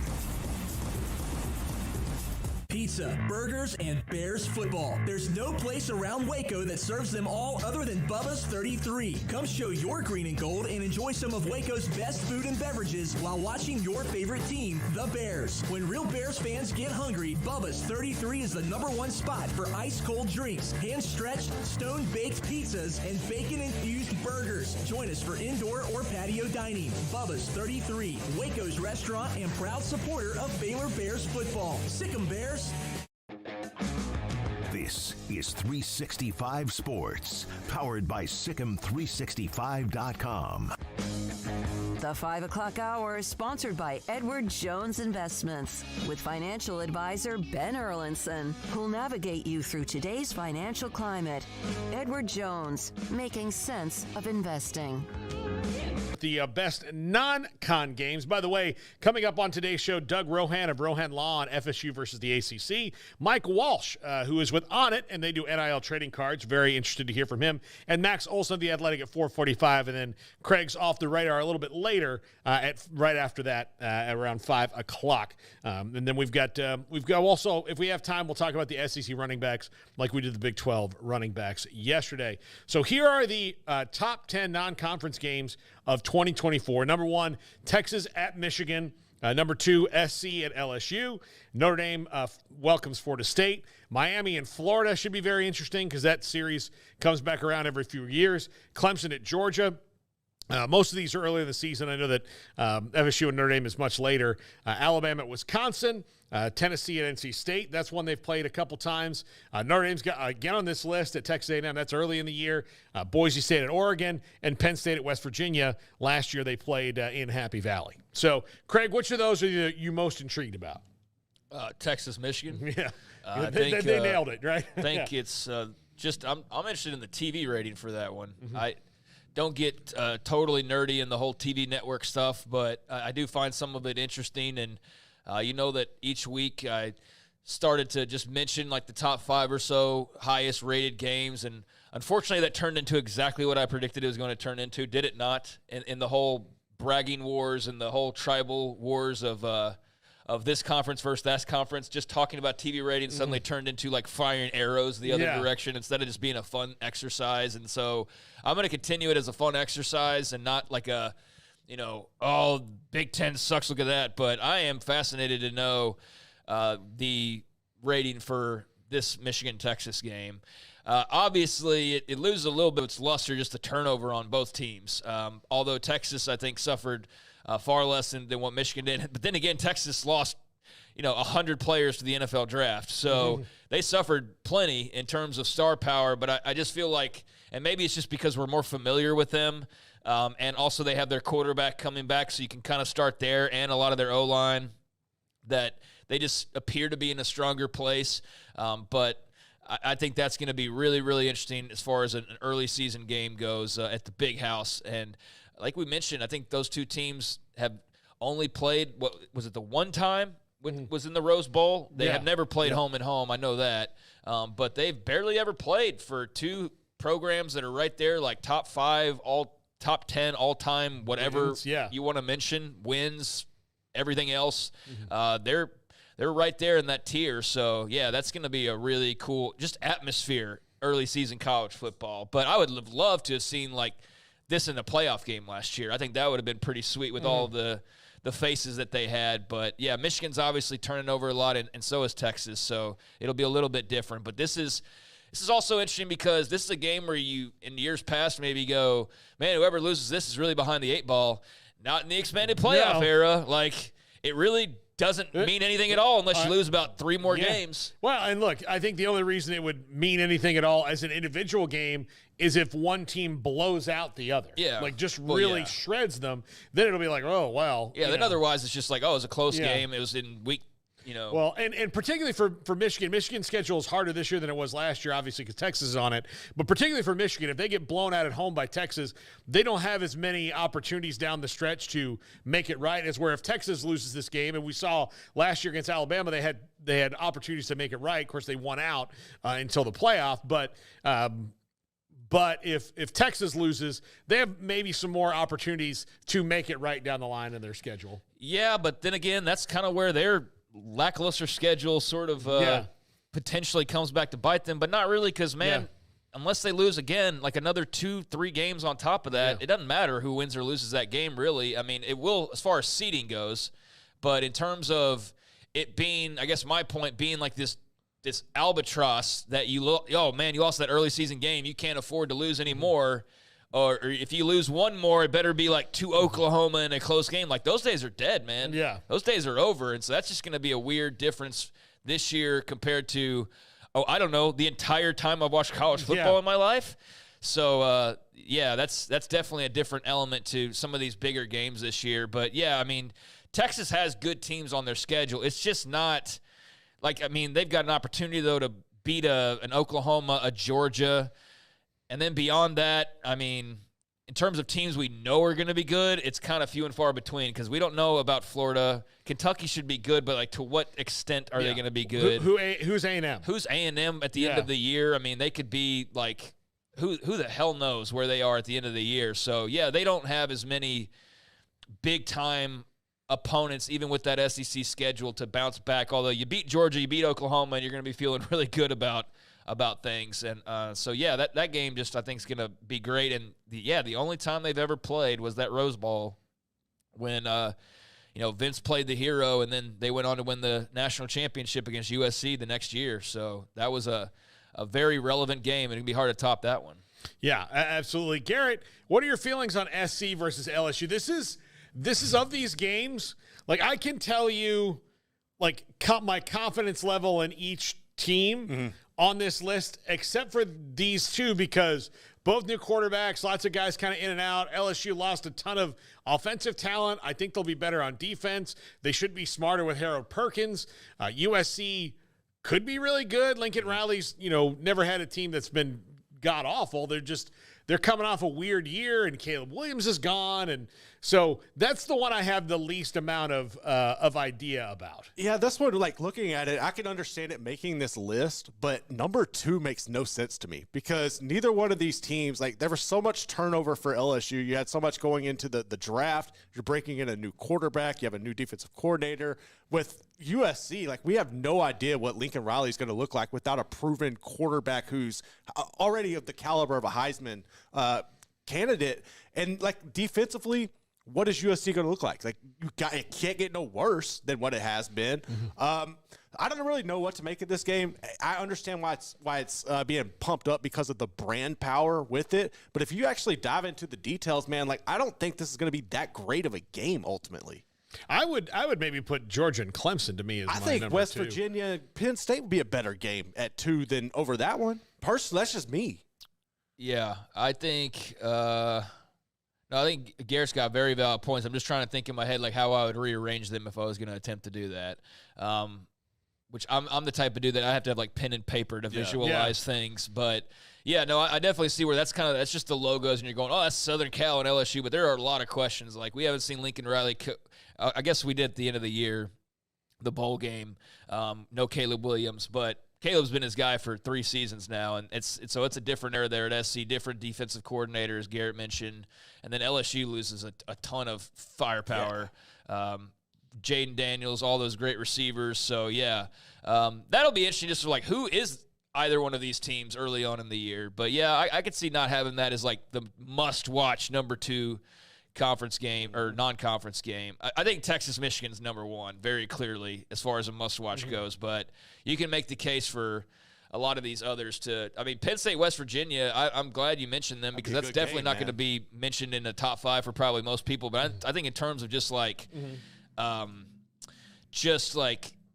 good old-fashioned just college football rivalry and hatred and wanting – you know what I mean? Like, I just think that's going to be a great game from that standpoint, and especially in Morgantown, West Virginia's got some confidence after last year. It's early enough to where your season hasn't been spoiled, and so you still believe you have, like, you know, you're pretty good when that time comes. And so, yeah, that one's going to be a lot of fun and potentially a great launching pad for the Mountaineers, although I'm sure Penn State will still be favored when the time rolls around. But, yeah, I like that matchup a lot. Oh, Notre Dame A&M, I feel like they've played 1,000 times in my lifetime. Yeah. But I am very curious about it. Bowl games against each other. Yeah, and a lot of bowl games. It seems like every other year they played in a bowl game when I was younger. But that one I'm intrigued by just because of Mike Elko and the new era in College Station. I'm very interested in that. And then Notre Dame's obviously expected to be pretty good. So, yeah, I would have that one a little bit higher, just my own personal taste. Look, Florida State at Notre Dame is Riley Leonard's chance to make right a game that – you know, if he was healthy, they would have won. Yeah, probably beat them. Yeah, probably. I mean, he doesn't get hurt. That doesn't get derailed. And that's what the committee took into account when they decided that Florida State should be in the College World Playoff. Yeah, but and that was undefeated. Yeah, unconquered. Yeah, unconquered. But yeah, I'm very intrigued. Like, we'll see how DJ Uiagalelei adjusts to the offense at Florida State, but that should, I mean, it's in the middle, this is in November, so that's a huge one for both those schools down the stretch. Yeah, just hope they're both, like, all those guys are playing at that point in time in November, yeah. Yeah, but yeah, Riley Leonard's going to have another shot, and I like, if I'm Mike Norvell, I'm like, of all the places you could have gone, like, could you have gone somewhere else that we don't play next year? Right, yeah. Just because he was trying to go out there on not one leg, like half a leg. He was like, no, I can go back in. And they had to send that. I remember watching it, and I remember having so much admiration for his guts. But they had to literally send the doctor over there and go, Riley, we cannot put you in the game. Yeah. You're like, no, I'm fine. I know you think you're fine. I'm telling you, you're not. Just trust my medical knowledge. And yeah, that was as gutsy as something as I've ever seen. I do think Clemson and Georgia is going to be really interesting. Yeah. This is a very key moment for Cade Klubnik. Dude, if Georgia wins that game by like 30, I mean, you talk about the Dabo stuff, way that it's already bubbling. I mean, that would go to straight boil. I mean, I guess that's the same thing, right? If it's already bubbling, but it's kind of percolating. The bubbles are starting to come to the surface, but it would be like turn it to a 9. Yeah. Like, you have the nice little, like, simmer, light boil, that's like little bubbles. It would be like full on. Crank it up. Yeah. And throw some ramen in there once it gets going. Yeah. That one's very intriguing too, Georgia Clemson, because where is Clemson in the big picture against a team like Georgia compared to, you know, the confidence levels you would have had pre-NIL in this matchup? Yeah. Like, you'd probably, Clemson can roll in and win this game, and now there's just so many doubts about them. So, man, what win would that be for Clemson? Dabo? Jesus, if he pulls it off, I mean, it would be huge because he can go like, see? You know, and look, Seth Emerson wrote a great column today in The Athletic about how Kirby Smart and Dabo Sweeney's portal processes aren't really all that different. The only difference between the two, the two of them, is that Kirby Smart isn't completely opposed to it.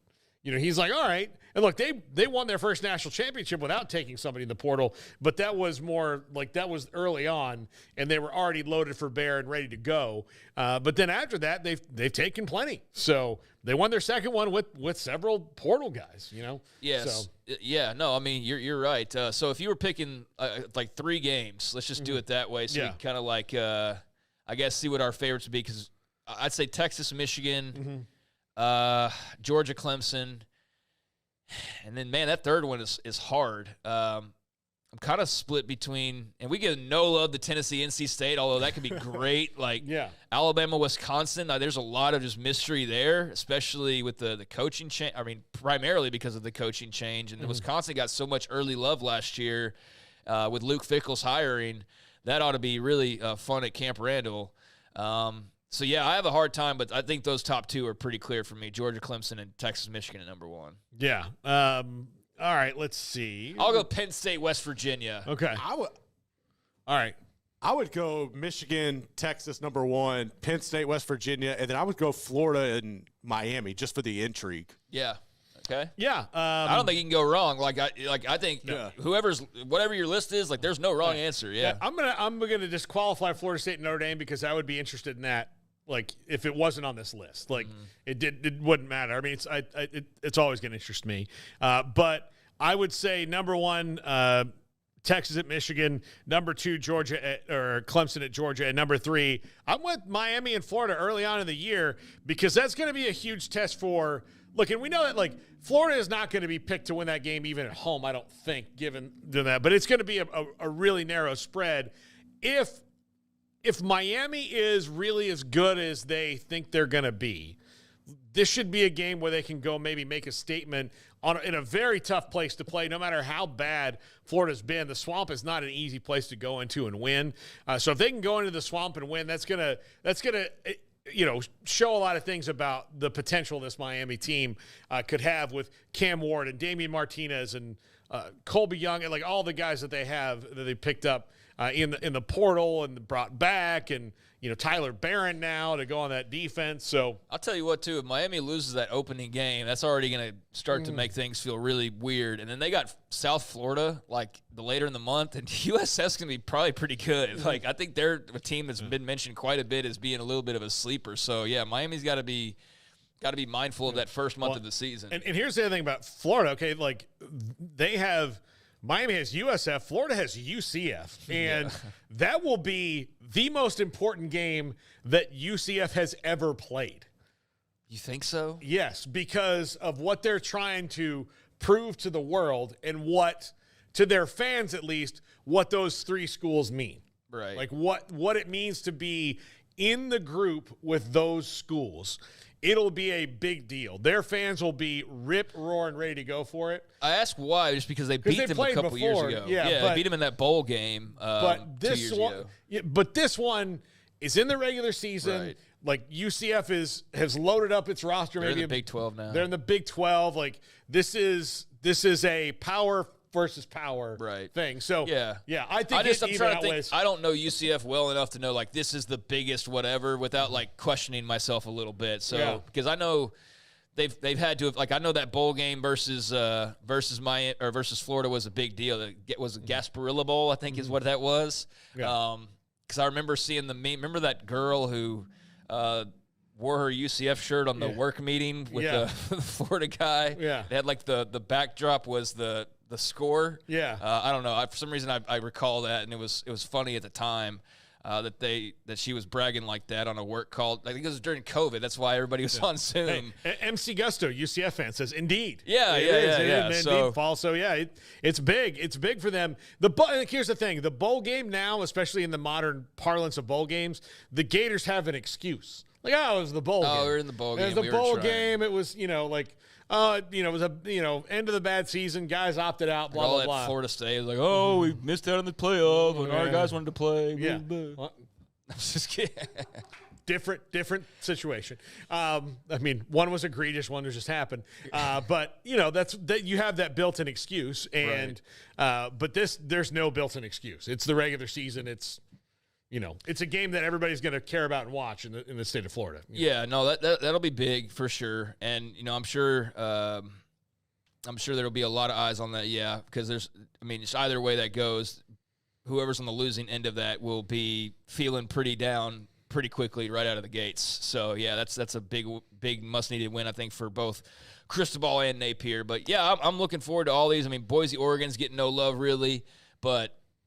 It is what on a list. Somebody's got to be at the bottom of the interest level. Hey, Malachi Nelson versus Dylan Gabriel. So. Yeah, no, I'll be interested in that game. I wouldn't have it top 3 necessarily. And that third spot, really, I could go you could ask me tomorrow and I'd change my pick to Florida State, Notre Dame or something. But I think those top 2 are pretty clear in terms of just ramifications and just kind of history, particularly with the Texas and Michigan game, just because we've never seen that outside of the Rose Bowl a few years back. But, yeah, looking forward to it, excited about it, and wish we could fast forward a couple of months to start this all revving up.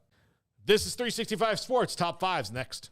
It's the season to rev up your drive with Alan Samuels with the new Dodge Chrysler Jeep Ram in Waco. Your ultimate destination for unbeatable deals and top-notch service. Looking for a reliable ride to conquer these beautiful spring days? Look no further. The powerful trucks and sleek sedans are the perfect SUV. We've got the perfect vehicle to match your style and budget. Over 300 new vehicles to choose from. Now's the time to make your move. Enjoy special discounts, low financing rates, and incredible incentives. But hurry, these offers won't last forever. Alan Samuels in Waco. Come by. Let's be friends. At Ideal MRI, we feel blessed to be a part of the Waco community. We're a small family business right here in Central Texas, and our goal is to bring down the cost of healthcare while maintaining high quality. At times like this, the cost of healthcare has never been more important, and unfortunately, significant illnesses and injuries still occur. That's why Ideal MRI is open and here to serve you through the difficult time. We offer premium MRIs just like a hospital with state-of-the-art technology and specialists, but you'll pay less. Sometimes thousands of dollars less, whether you're using insurance or not. At Ideal MRI, we accept most insurance and there are no hidden costs. Even offering financing if that's needed, everything included in the price, and you'll not get something as a surprise in the mail later on. If you need an MRI, ask your doctor about Ideal MRI. They'll know. You can schedule an appointment safely from home online in minutes at idealmri.com or give us a call, 833-IDEAL-MRI, idealmri.com. TFNB, your bank for life, is the official local bank of Baylor Athletics. Find out why more Central Texans are making TFNB their bank for life. Sign up for our Edge checking and savings accounts to earn interest or cash back. With 5 convenient locations and an award-winning mobile app, banking has never been easier. TFNB, your bank for life. Member FDIC.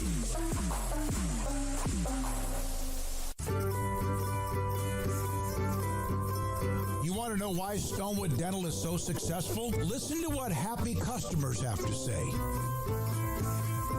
Pleasant. It's different than any other dentist office. I really feel like they care. And it's not that you're here for 2 hours waiting on someone to take care of you. It's quick and easy, and I bring my kids, and my kids love being here too. They really love the treasure box. Staff is really nice and accommodating, real friendly. You feel more like home. It's not sterile looking. Everybody has their own personalized rooms with decorations and decor, and they'll even have a blanket for you when it's cold. I've recommended people to actually come here, and they are patients now. I really love it here. It feels like family. Learn more, stonewood-dental.com.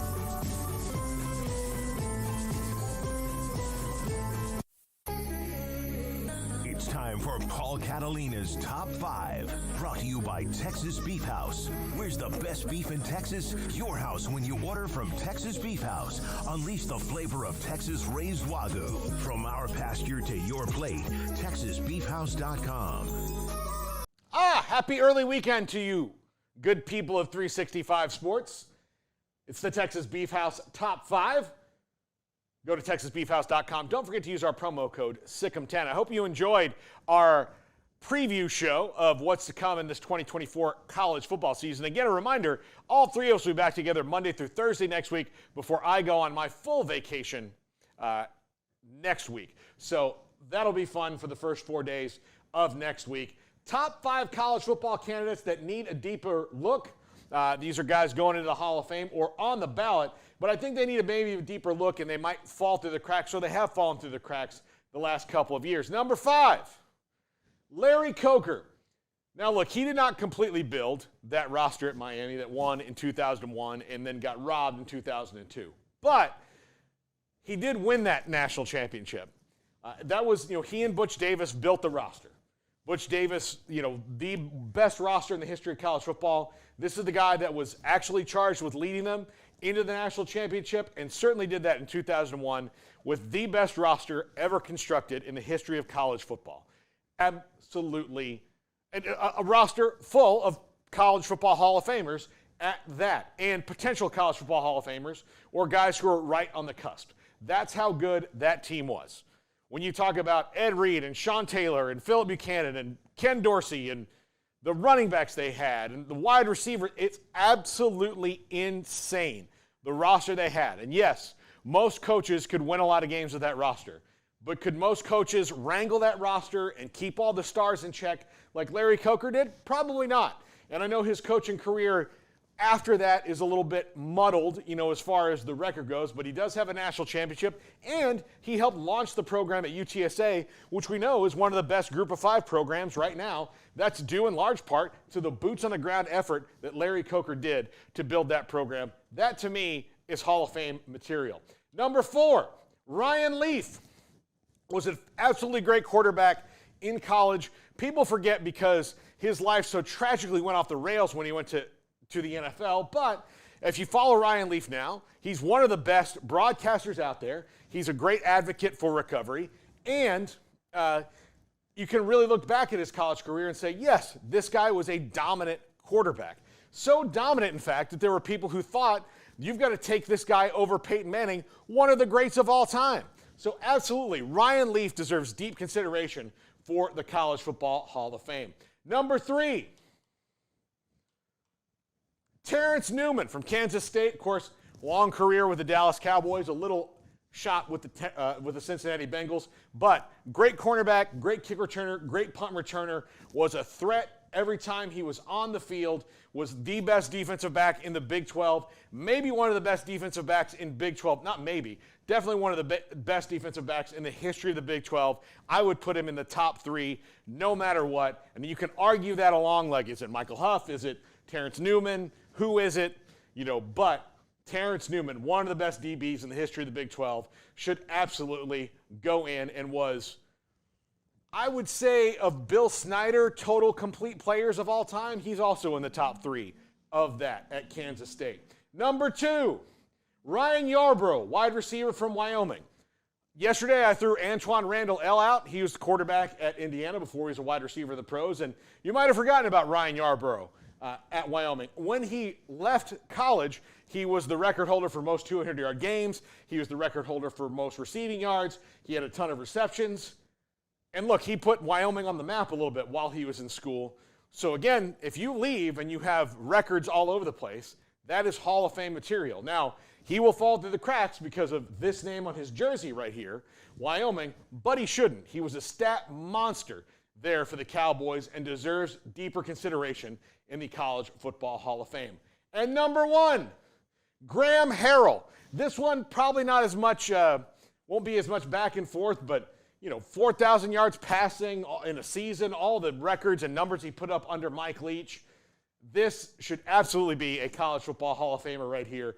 Led Texas Tech to its greatest season in history, and those kind of things I think can't be ignored. The players on teams who are not classic powers, who lead their teams to the best season in history and get them right up on the cusp of conference and national titles, deserve that. And look, Texas Tech got caught up in that 3-way tie where they beat Texas and got drilled by Oklahoma and got left out of the big-time BCS consideration. But they were still right there knocking on the door, and they've not done that before, and they've not done that since. So Graham Harrell should be a College Football Hall of Famer. That's going to do it for us. Again, we're all back together on Monday. See you then. Have a great weekend, everybody.